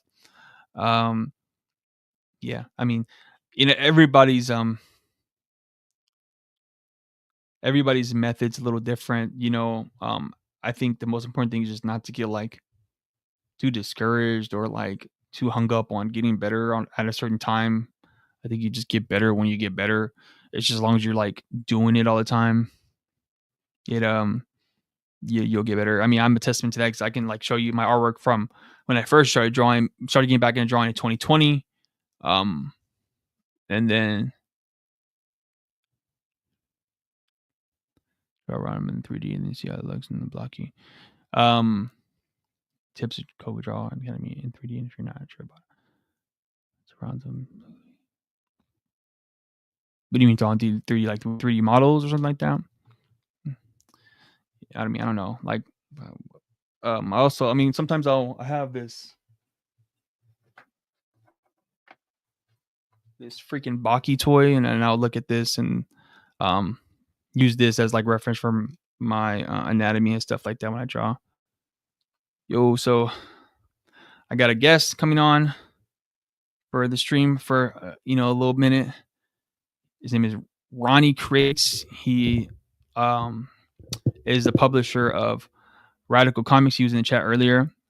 He has a bunch of comics under his stuff in print. His main one is All Star. That's like his flagship character and stuff like that. Yeah, man, read that Baki told. I'm telling you, that shit solid anatomy. But I'm gonna bring him on the channel. We're gonna chop it up for a little bit, guys.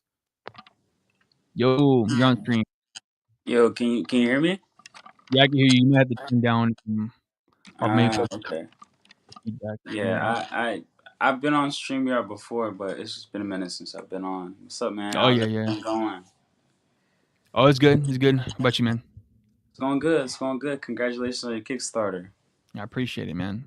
Yeah. You done a few Kickstarters, right? I've done two. One was 2. unsuccessful, and then the second one was successful.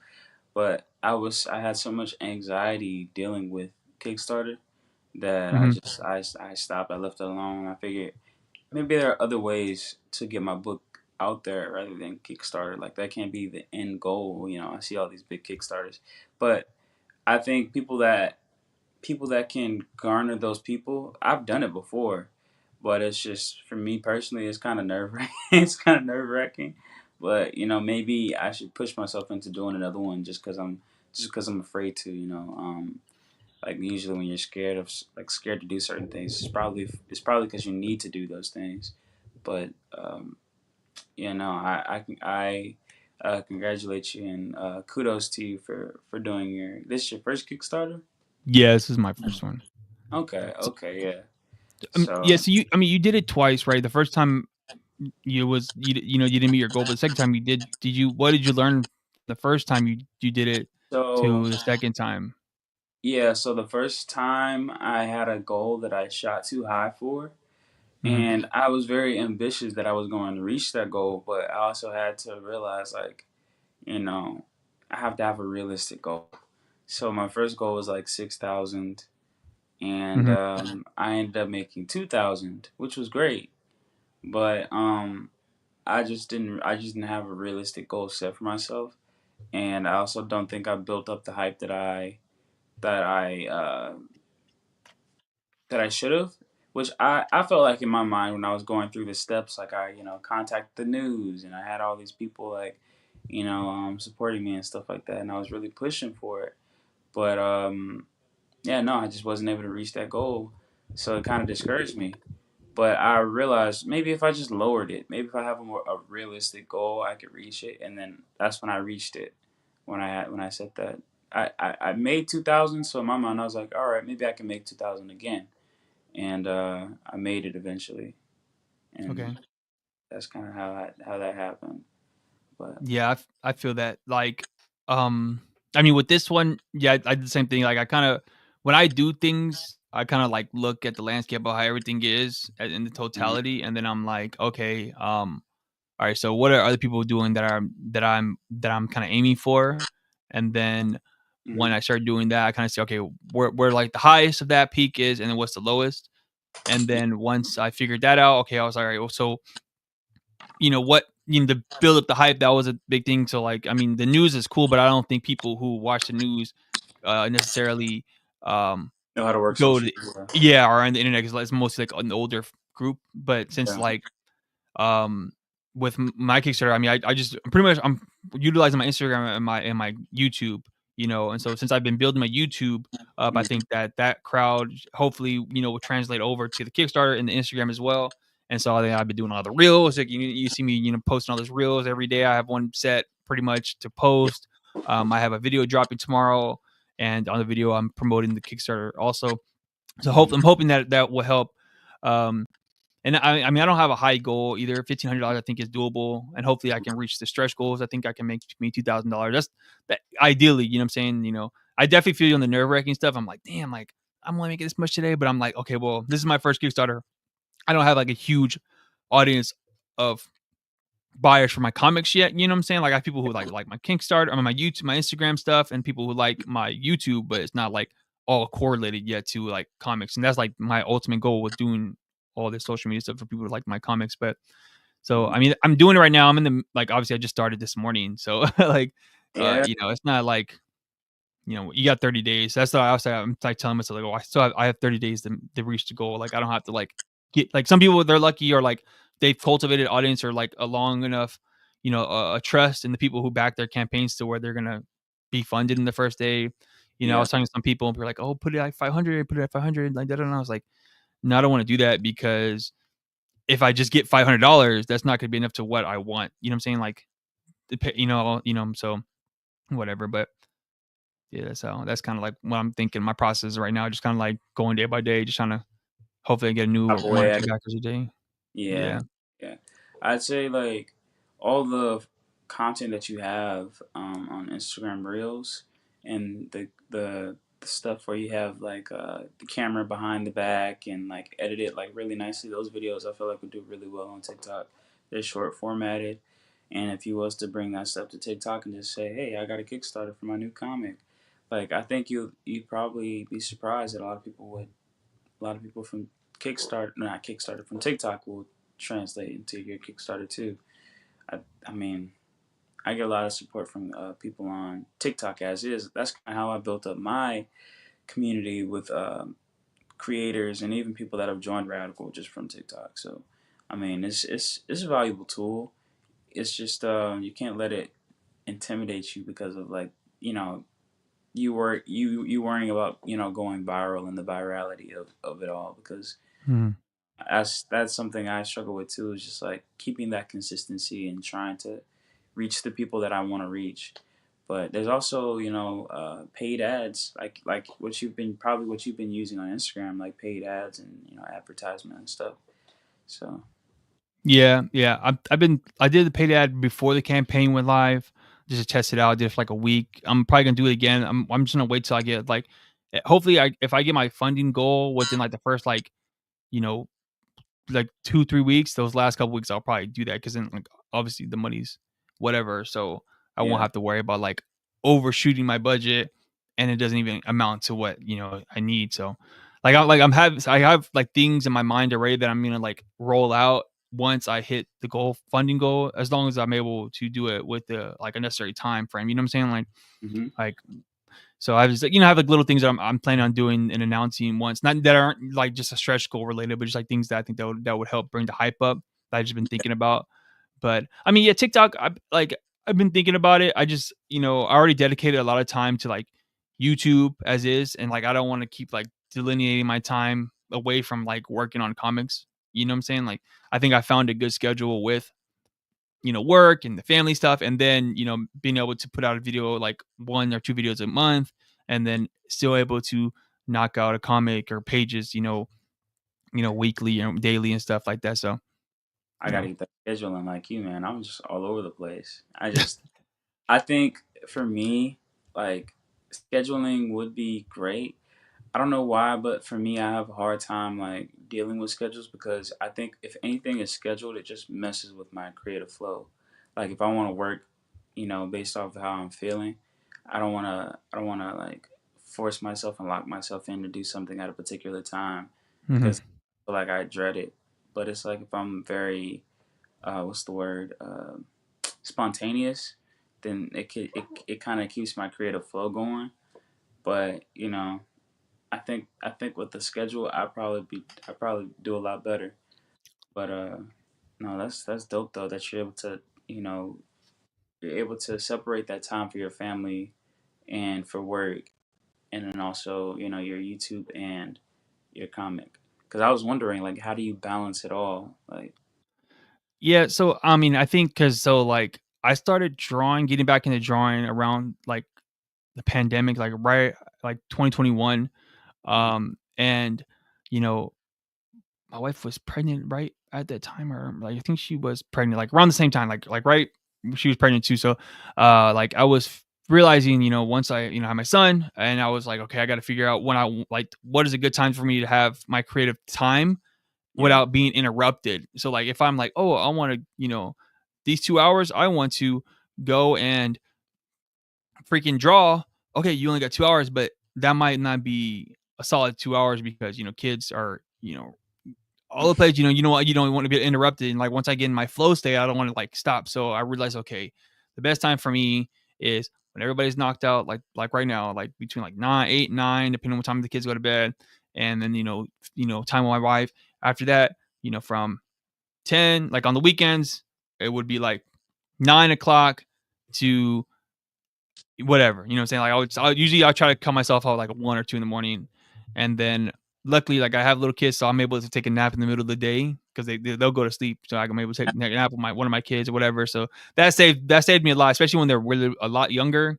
And Yeah. then now it's like I don't my work schedule, I don't have to go into work until later in the day, so I'm able to stay up and not have to worry about waking up at you know 5, 6, 7 in the morning. You know what I'm saying? I usually don't wake up until like 8, and if I'm lucky 9, depending on, it really just depends on what time my kids wake up. um and then but like yeah, I have that solid 8 to 2, or 8 to midnight, 4 or 5 hours solid, like. And then I think that helped me a lot, like, Yeah. okay, I have this time, make the most of it. Boom. All right. I need to be able to knock out a page today, or I need to do this cover tonight, or I need to write the script for this video, or I need to record this video, edit. You know what I'm saying? I had like in my mind, I kind of like keep it all mentally checked. And I've been doing it for the last couple of years. So now it's kind of like routine. Yeah. And, and then even like, I remember when I was first getting into like the space, and a lot of people were talking about, oh, like, burnout, being a social media person, trying to make comics is hard. Da, da, da. And I agree with that. But what I do is like when I'm burnt out or I'm tired, I just am like, you know what, today I'm not doing anything. I'm going to bed early. Or today I'm just gonna, you know what I'm saying? Like I don't feel that like Yeah.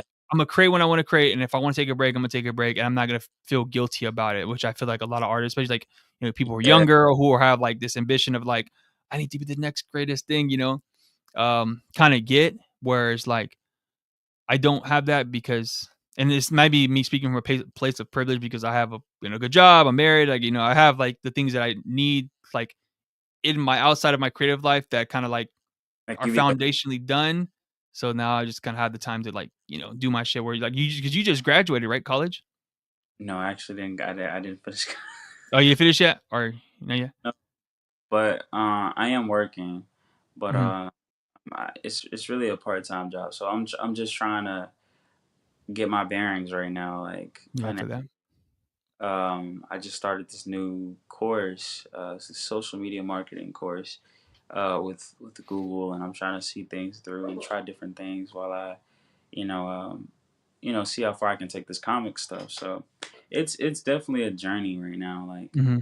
social media, kind of puts this like wool over everybody's eyes as far as like what how good somebody's doing, but it's like everybody's dealing with their own little battles in some way. So I feel like that's the same for me right now. Like I would say I have enough time to create, but I don't right now. I'm not like financially stable as far as like making comics is concerned, but I'm trying to get to that point. But I would say I'm known, but I'm trying to get further with what I'm doing. Yeah, for sure. I feel that. Yeah, I mean, social media definitely is like it's the highlights. You know what I'm saying? Nobody like people expect this like this is the real life stuff like that, but it's not necessarily the truth. Or like you don't even know what's fully going on. Even like people might not even be successful or like popular on social media, but really be like successful in real life. Like, um, one of the people I look up to and I look at a lot is his name is Brian Moss. He's on YouTube. You can look up his channel, his Power to Panel, and he like on social media. I mean, he's a good follower, like a couple thousand subscribers and stuff. He's like, and he's really like kind of like low key for the most part. But he's worked with like big publishers, like doing comics for big publishers, like Abrams and stuff like that. He did the cover art for Rema's album. He's a singer, Rema. I don't know. I think South African or Nigerian or something like that. And he's like big time over there. And he did the cover art for it. And I think the album was Grammy nominated and stuff like that. But like again, he's not like he's not like a mega super popular artist, but he's a really good artist, and he is also you know getting work. You know what I'm saying? So like I feel like I would say don't let social media try to like trick you into like fucking up your bag, or like just like making you feel like smaller than what it is, because it doesn't really matter. You know what I'm saying? That like even like when I look at some of these YouTube channels, right? Like some of these comic book channels, like my channel, I get a lot of views, but I'm not like nobody knows who I am. But then there's these other smaller comic book channels who don't get as many views, but they're able to get like these interviews from these bigger creators. You know what I'm saying? Where I sometimes even back in the day I would try to send emails out. I'm like, oh, I'm this guy. Can you? But I would never hear anything back, and I'm like, how? I'm always like, how the hell did this guy, he has this many Thank subscribers? They Yeah, get it, I didn't, but it's just about who you know, not about like the numbers necessarily. You know what I'm saying? that's crazy. Yeah. But it's just something to think about. Something I just kind of pay attention to. But I mean, even with the comic journey, like, it takes time. Like if you think about it, a lot of people don't really hit their prime in comics until they're like in their mid to late 30s, 40s. Yeah. A lot of them, it takes like, it's rare for people to like really pop off at a young age. And most of those people are like people who are already like really, really good. And also it's like, those are people who are like new from five. Oh, I want to make comics. And then they just kind of like figured out how they're going to keep doing it and doing it. And like, it's like I just got back into it 4 years ago, 5 years ago, you know what I'm saying? And I feel like I set my goals realistically and like, you know what I'm saying? Like I know what I wanted to get. Like this Kickstarter, if I'm successful, it gets launched, this is another milestone that I hit on my list of things and so on and so forth. Everybody's on their own race. Everybody's doing their own race, and I think Mhm. when you're comparing, yourself, you're comparing your race when somebody's running on a different track than you. Then that's when a lot of that comparison theft comes from, and Yeah, then the trick. project that onto you. Like maybe I'm not, but like sometimes you got to look at how maybe they've had a head start. They've started earlier than you have. Like um, they just have more skin in the game, or location, like just certain things that are out of your control. So it's like you just have to stay, at the beat of your own drum and kind of stay in that in your own individual race. And that's something that I'm still learning. Uh, Mhm. I mean, if I can be like perfectly frank with you, like it's when you see all this talent, it's almost like it's like an over exaggeration of talent. It's like, all right, so how do I stand out? And so I think finding your voice is the best thing you can do, in whatever, niche that you have, whether that's, being, educational, helping with what you know and the knowledge that you share, or, having the best work, being an entertainer to some degree. But, I think that's what you're doing as well, like with your channel, you know, educating and, entertaining with your videos. So, Yeah, I mean, what I did, what I do. I mean, obviously, I feel the same way. I never really compare myself to anybody else because I've learned that when I first got, I was like, oh well, this guy he started drawing 3 years before me, so that's why he looks like this. Guy's drawing 10 years more longer than me. This guy's been doing this for. So I'm like, okay, well, there's no point in me like I can admire it and look at their stuff like, okay, like that's something I can like set my goals to try to reach that skill level or the yeah. popularity, whatever. But what I did and like how I modeled what I want to do is I saw what kind of other people were doing that I wanted to do. So like, oh, like, okay, so how did they become popular? You know what I'm saying? I look at the grand scheme of like, okay, so they did a channel and what did they do on that channel? Okay, they did this, and they did this, and they also always promoted their comics. They made sure everybody remembers that they were doing this comics. This person was doing like this channel, you know what I'm saying? So that's what I honed in on for my channel. And so um and then I found out, okay, what kind of, when I first started making videos, I was doing videos of me like reading comics and like overhead, like just super simple videos. And I was like, okay, this isn't working. This isn't something that I'm that passionate in doing and something that's not working for me. So then I moved to the video essay thing because one, I like watching video essays myself personally, you know what I'm saying? And then two, I I feel like I mean, I can write very well. I had, I was able to find this equipment, fairly cheap, so I was like, okay, I'm just gonna start making videos about stuff that I like. And then I learned, okay, so what makes videos successful outside of just the content of the videos? Okay, people who do these thumbnails, or how do they, what makes their thumbnails stand out that make people want to click on it? What makes me want to click on a video? Okay, what kind of titles and stuff like that. And then I just continue just to kind of do that and just kind of like kept it real, I guess, like cerebral in a way. And then the same thing with like now with the Kickstarter, I moved to Kickstarter. Okay, what makes people want to get to Kickstarter? What would draw people into back the campaign?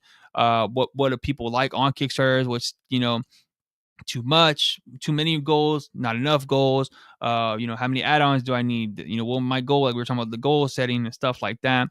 But also like this Kickstarter isn't my first comic either. You know what I'm saying? I've done the last 2-3 years. I've done like these are just a handful of the comics that I've done. Just these are these three, and then I can, you know, these are all like comics that I've worked on with by myself or with other people, and just this last 2 years alone, just whether it's like these are fully all my comics or these are comics that I've done Right. with other people and I learned from, the group of people. I mean, you have a group of creators. I see you do the crossover stuff on Instagram. I think that's super cool. That's something that if you guys really got together, y'all could hone in on, because that's not something you really see that much. I think that could be something like that could be big, and I think it's cool. Y'all should like try to figure out how y'all can do that, like as a print, that like a print run of that book. I think that would be pretty cool. But Yeah, like, what I'm saying? So, this campaign is like, I don't know, like my sixth, seventh comic that I've done. You know what I'm saying? So now it's like I know what I'm doing. So now I'm putting all the things that I've learned so far, like as far as like marketing and whatever, what's like stuff like that, and then put it into this as far. And also, this is some of the best work that I've done so far. You know what I'm saying? And whatever. So it just takes time. You know what I'm saying? Like there's no reason to like feel rushed to become anything, because as long as you're living and breathing, you're gonna get there eventually. You know what I'm saying? Like, exactly. so Robert, and I think he's in his 40s, I believe, and Invincible is I like, think he's like his 50s. I think now probably. I think so. He's older, way older. yeah. So, but like Invincible, I mean, even The Walking Dead too. But I mean, that's like early 2000s, right? When 2003, Invisible came out. yeah, and it's like this kind of not even kind of, it's a big series now. But it took some years for it to really catch Mhm. fire. So But yeah, even that like he is the top 1%. You know what I'm saying? Even if you get to like top 10%, top 30, 50, that there's nothing wrong with that. Like that's still a level that is of achievement and accomplishment that people, you know what I'm saying, like will you would feel good about. You know what I'm saying? Like there's no like success is relative to what you want. You know what I mean? Like, and I think the biggest thing is just like not quitting. Like I'm like I saw a lot of artists that I was watching on Instagram or like on YouTube or whatever, and they just kind of like, and they're really good artists, really good writers, really good really good styles, artistic, all that stuff. But then they'll just disappear, or like they kind of fell off inconsistently, or like I remember there's this one artist I remember specifically I was following on YouTube, and he would do like these videos, whatever, and they're cool. And he was really good. He got really, really good. Like you could see on his YouTube channel his progression between like his art, like, and he got really good. And then like he'd be like, all right, I'm gonna drop this comic this time, and then it wouldn't come out. All right, it'll take a couple months for him to come out, and then eventually he'd drop it, and then do mm, this and do that, and now he deleted all his videos off his channel for some reason. Like he like had like this, like I don't know, like a maybe like Burnout. I don't know. I mean, I'm not even talking about burnout, but I think he just kind of like got like a lot of bad information from certain people, and Mm, then he his channel, like I mean his Instagram page, he doesn't, he's inactive as hell. Like, and I'm wondering what happened. I wonder if he like gave up, or maybe he's just busy. Maybe he got something. You don't know. I mean, obviously I'm just guessing, but like when I see stuff like that, I'm kind of like just from like what he was saying in certain videos and stuff like that, kind of like and if you quit or like you kind of lose that momentum, or like try to, it's all mental. You know what I'm saying? Like at the right. end of the day, you're supposed to be having fun. You know what I'm saying? If you're not having fun anymore, And what what's what are you doing? Yeah, for sure. yeah, that's definitely true. Hell Yeah, yeah. I think we're in a rare position to where we're doing what we love and you know creating. I think I seen a video or I had a conversation with someone where it's like society kind of wants you to conform, and they there's often that get a real job type of mentality with like artists and creators in general. And I think for me it's like I've always had this like chip on my shoulder, like as, since I've been young. Like when I was younger, like I used to always get it as a kid. Like it's like, well, is this something that you're gonna want to do when you get older? Like I've gotten good and bad like comments like, "Oh, you're gonna be famous one day," or it's either that or you might want to pursue being an architect or do something else. So it's like it's kind of those thoughts have always been there, and it's like I have this chip on my shoulder to prove to myself that I can do this. And it's not fully just that why I do what I do, but it's like I genuinely love what I do too, and I think that constantly fuels me to want to keep going with this. and I've been doing art most of my life, you know, since I was a kid. So it's like Mhm. I don't know anything else. This is all I know, you know. So like I'm kind of backed into a wall. Like I put all my eggs in one basket, you know. Yeah, yeah, for sure. I mean, nowadays, like you just got to figure out, okay, what can I do that is lucrative right now with my art? You know what I'm saying? Like something like a quick little side hustle. Okay, I can do like commissions for $50, or I can, I can do this, just like little extra money. Or I mean, if you do get just like a regular job, you just got to figure out, okay, when I had that pockets of time like I do, like I have a regular 9 to 5, job, whatever. Sometimes I've worked longer than that, and and obviously everybody's different. They deal with their time differently, but I was able to figure that out. And there's nothing wrong with that because I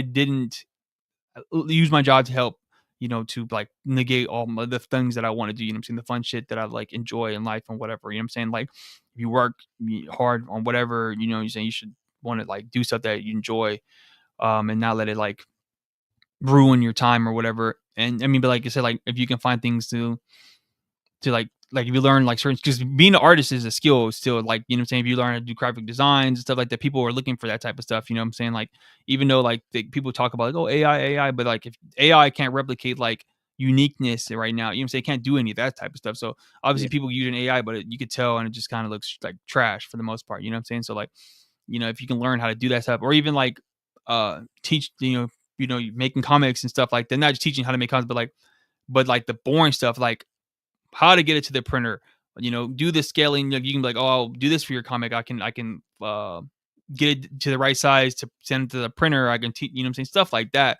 Yeah. Even like we were talking about making a YouTube channel. Like, I mean, I make money off my YouTube channel now. Like the last like year or so, I've gotten some money off of it, and that's cool. Just extra, couple bucks to pay for like doing comic print runs, or Right. buying my own comics, buying shit for my collection, buying art supplies, stuff like that. So I mean, obviously, I didn't think it was gonna come as fast as it did, but it did, and so now I'm like, I'm gonna double down on that, and then and also still elevate my comic book art style and stuff like that, and not just go like, well, because I can easily just be like, oh, I don't want to make comics more. I just triple down on being a YouTuber and just do that, but that's not the end goal at the end of the day for me. You know what I'm saying? Like I can, you know, I always say like once I get to the point where like comics becomes way more like I'm starting making money off making comics, I'm selling a lot of comics, I have to dedicate more time to making comics, then I'm gonna do that, and my YouTube is gonna dwindle from that. Unless I'm like Mr. Beast status, and that would be a whole different conversation. You know what I'm saying? I would have to look in the mirror and be like,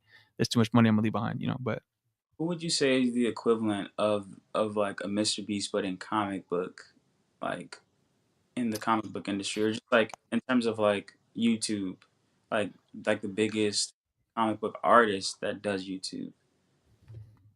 I mean, like if I had to pick between people who were like artists and wrote their own stuff, I would say like White Manga is pretty Like big. White Manga, DD Mark is.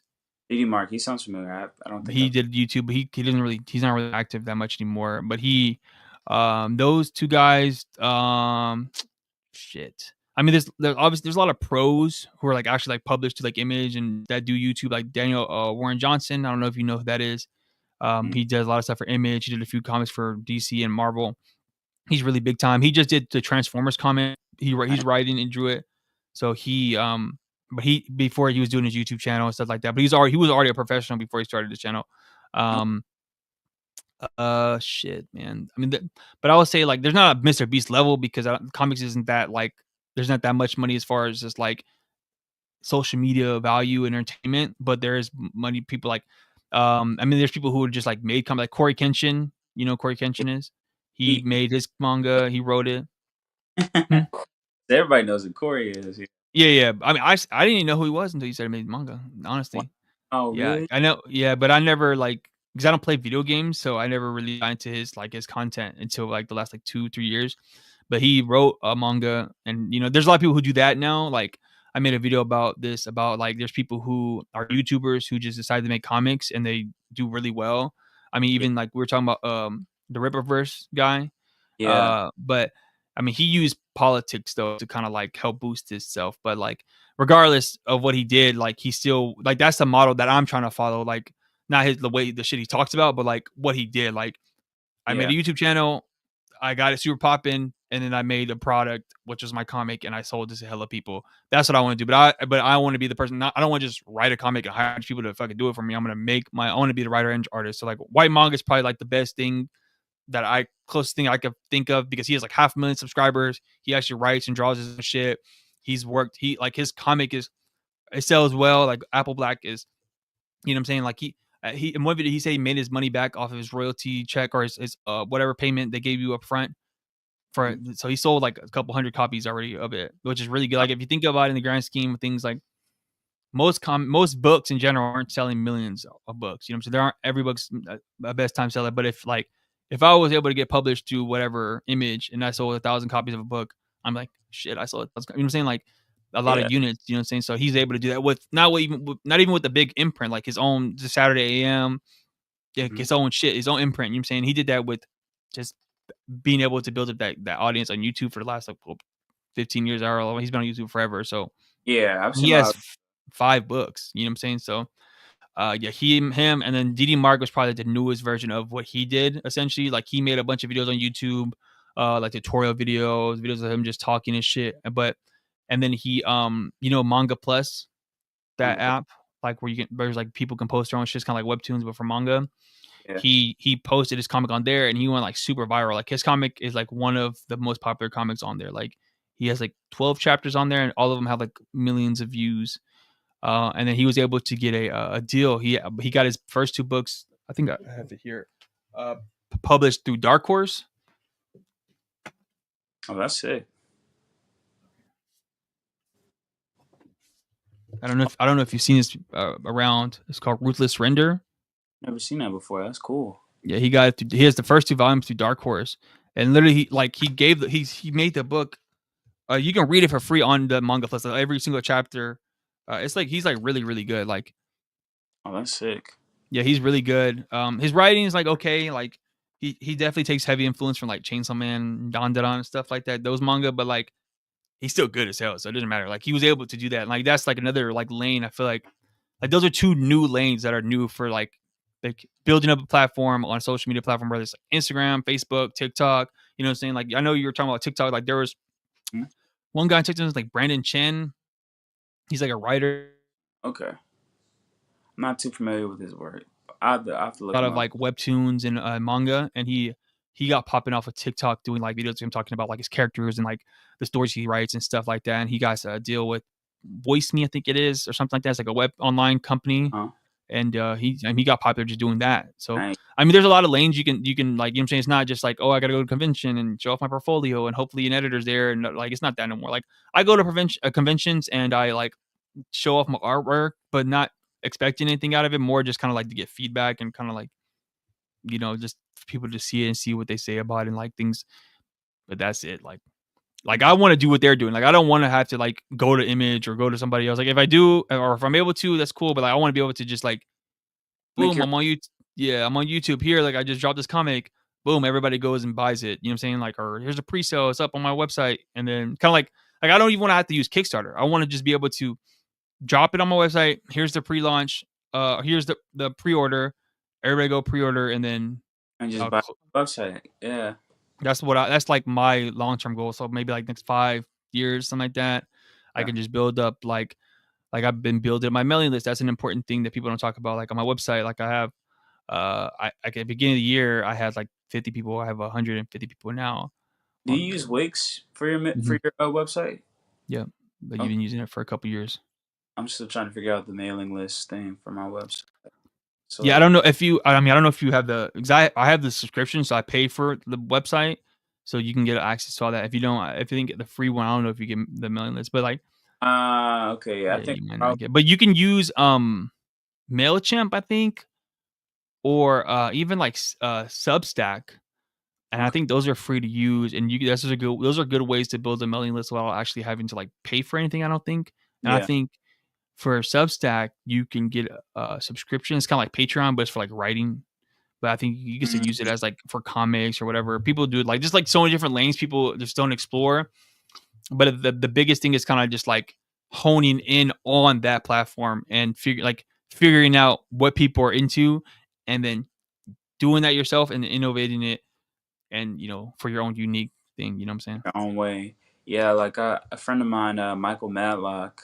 He I seen like his stuff. He's making a manga called ZZ Maro. He's pretty big on TikTok, but he built his like fan base off of Naruto and making videos and stuff on YouTube, and has a pretty big fan base. But yeah, like most of the people that I've met connected with, that's usually how they've gotten to that point. Like um, I don't know if you're familiar with Devontae the One. He does okay. So Devontae the One, he does like these really humorous like animations with like characters and stuff, and does like voiceover. But Mm-hmm. he uh, was born and raised. I think he was born and raised in my city, but he lived in my city, and I met him at my first book signing. But he was just telling me like he had like a million. He had like a million followers and I think subscribers on YouTube. Uh, but he built his fan base, very niche fan base off of like YouTube, and then he just kind of used YouTube as his launching pad, like using some of the clips from his videos to put on his TikTok and to put in different places. But he was just saying like find your niche, start on YouTube, and kind of use it as a launching pad. And so after that, and then talking to you, I was like, "Yo, I need to hop on this." Like, I actually got my new laptop too. I got my new laptop, so I'll be using that. And then I got the mic. I haven't even plugged it up or like try to use it yet, but definitely going to try to sink my teeth into Mm-hmm. YouTube. I think I personally feel like YouTube is the best for artists, Mm, and like people who like are trying to like sell stuff to like products and stuff like that, and build an audience, because one, it has like a super big solidified audience of people who come to YouTube, like millions and billions of people come to YouTube every day. It's super duper diverse. You know what I'm saying? Like people come for different. There's so many like different types of content. We were talking about Corey Kenshin. This dude has like he was like one of the top popular YouTubers of all time. Like in a 1 year, I think he was one of like the top YouTubers. He like 20 yeah, some million subscribers, right? it was. And I didn't even know who the hell he was because I wasn't into that niche. Mm, So when I was, I lost my train of thought. Oh yeah, so sorry. Oh yeah, but YouTube, yeah, it's like, so I felt like he's after all those YouTubers I just explained and I named, and I was like, there's an audience for this type of stuff, and then, um, like I think, as long as you're like always saying like, oh yeah, I'm a comic book artist, you're always reminding people every video, or you eventually once you get your you hit the what's it called? Like you hit the partner thing, you can add a shop. And so like all my videos now, they have right. like you can see my website for all my comics stuff. That helped a lot. Helps a lot. And so like you can really build on that platform. I mean, I'm sure there's other people who are successful on other platforms, but I don't know. Like some certain platforms you kind of have to like pay to plays, like on Facebook and Instagram. If you're not like you can kind of get big if you're like a good artist and you're doing like fan art, you can kind of get popular on Instagram or Facebook, Yeah, but you got to run like it. you have to run ads a lot to like really get a lot of attention to your page. And I mean ads aren't like that expensive, but like it's kind of like, what's the point? And I feel like those I mean all the websites kind of have bots, but like Facebook is weird. I don't really like the algorithm on Facebook. Like I used to when I first started making my comics and stuff like that, I would post links in all these groups and stuff I was in, and all the groups were all just like link farms and stuff like that. They weren't like real like groups or anything like that. They're all just like people posting their links to their own shit, or just like random, like, you know what I'm saying? It wasn't nothing, or like, you know what I'm saying? So like it didn't really get anything out of it.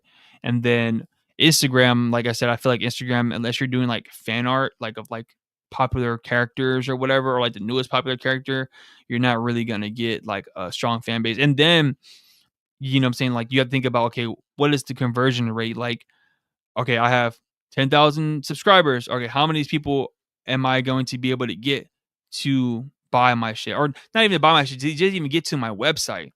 Okay, Right. now how many of those people that get to my website are actually going to like look Invest. through it and buy some shit? And so like, and I've been learning a lot of that this like the last couple of years, because Yeah. it gets smaller and smaller as it goes, you know what I'm saying? But and that's just how it is. Even like just like my views in general, right? Like I have 10K subs, but that doesn't mean necessarily everybody those 10K people are going to watch my videos immediately, or like I'll drop a video, and sometimes I'm only gonna get a couple thousand views sometimes because they either don't care about that subject, or it's just whatever. Like they're not. I haven't gotten big enough to where like they're fans of me yet, and that's the thing you want to like get people who are fans of you, not just the shit that you're doing. Like you don't want somebody who's just like that video of Superman you made. Because they only came for Superman, not for Ronnie.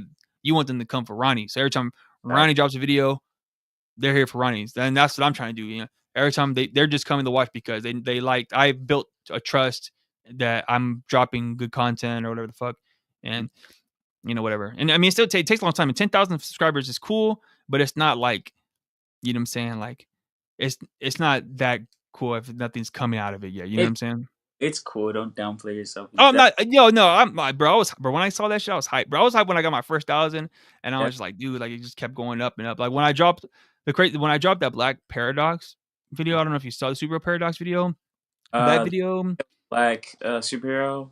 that video. When I dropped that video, even though that's not my most popular video, that's probably the most engagement I got on any video, like likes wise, comments, and then a lot of those people bought a lot of my shit. Like they went to my a lot of them. Like I got the most subscribers from that video, and that video, like I got hella like subscribers from that video. And that video, like I said, it's not even the most, but so I got like probably like a couple thousand just off that one video. Like, and then a lot of those people went and they bought some comics, stuff like that, and blah blah blah. Obviously, you know what I'm saying, it's a topic that's hot.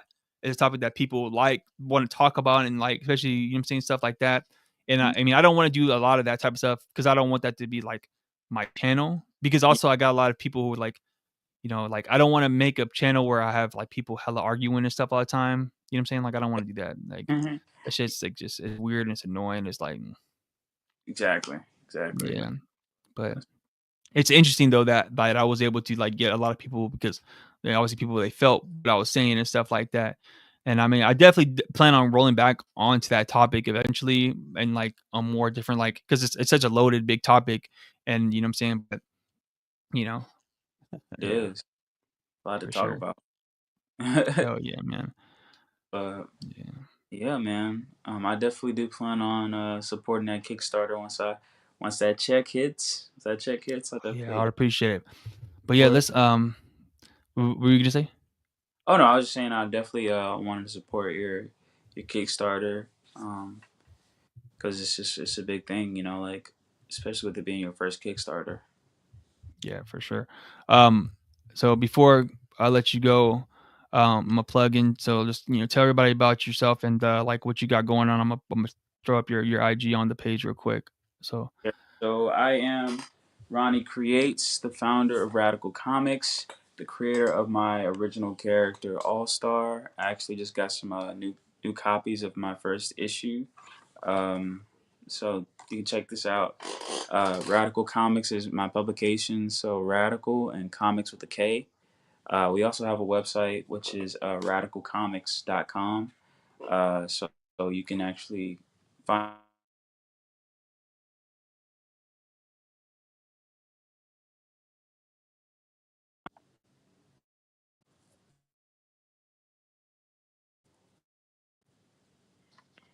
Oh, am I still there?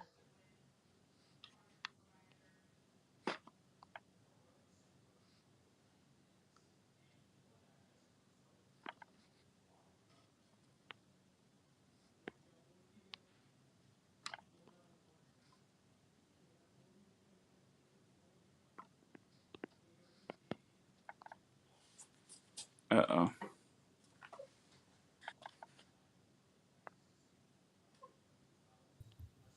you see me? Yeah, I see. I got a call and it kicked me out, dropped me Oh out. shit! All right. Yeah, I No. took myself off the screen. I'm gonna take myself off the screen again, guys. Okay.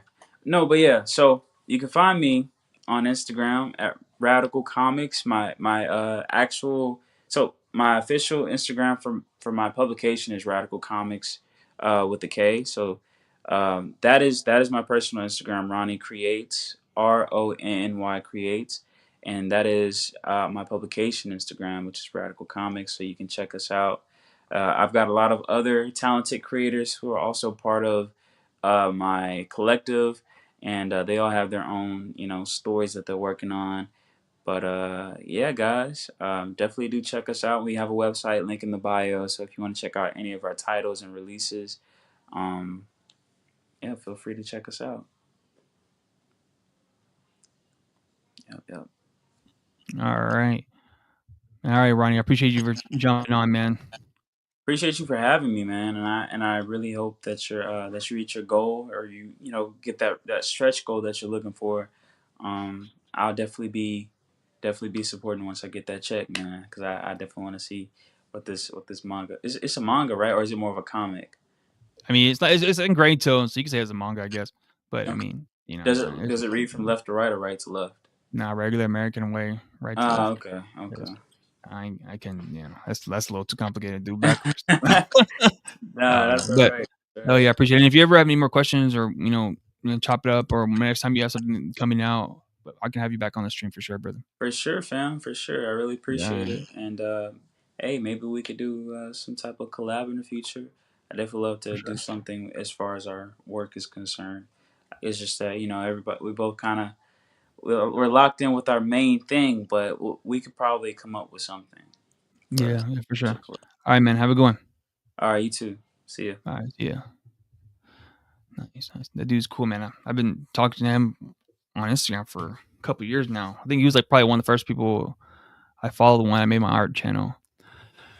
All right, so it's a pretty good stream. I don't know what you guys think. That was a pretty good stream so far. I appreciate everybody for the super chats. Thanks, Shota. Thanks, Wayne. I appreciate you, man. So before I log off, one more time, last time, guys. I am doing my campaign for my comic Awol #1. I got some backers while I was on live. I appreciate everybody who backed it while I was on live. Um, uh, the campaign is gonna be running for the next month. So from today to August 9th, it's gonna be running.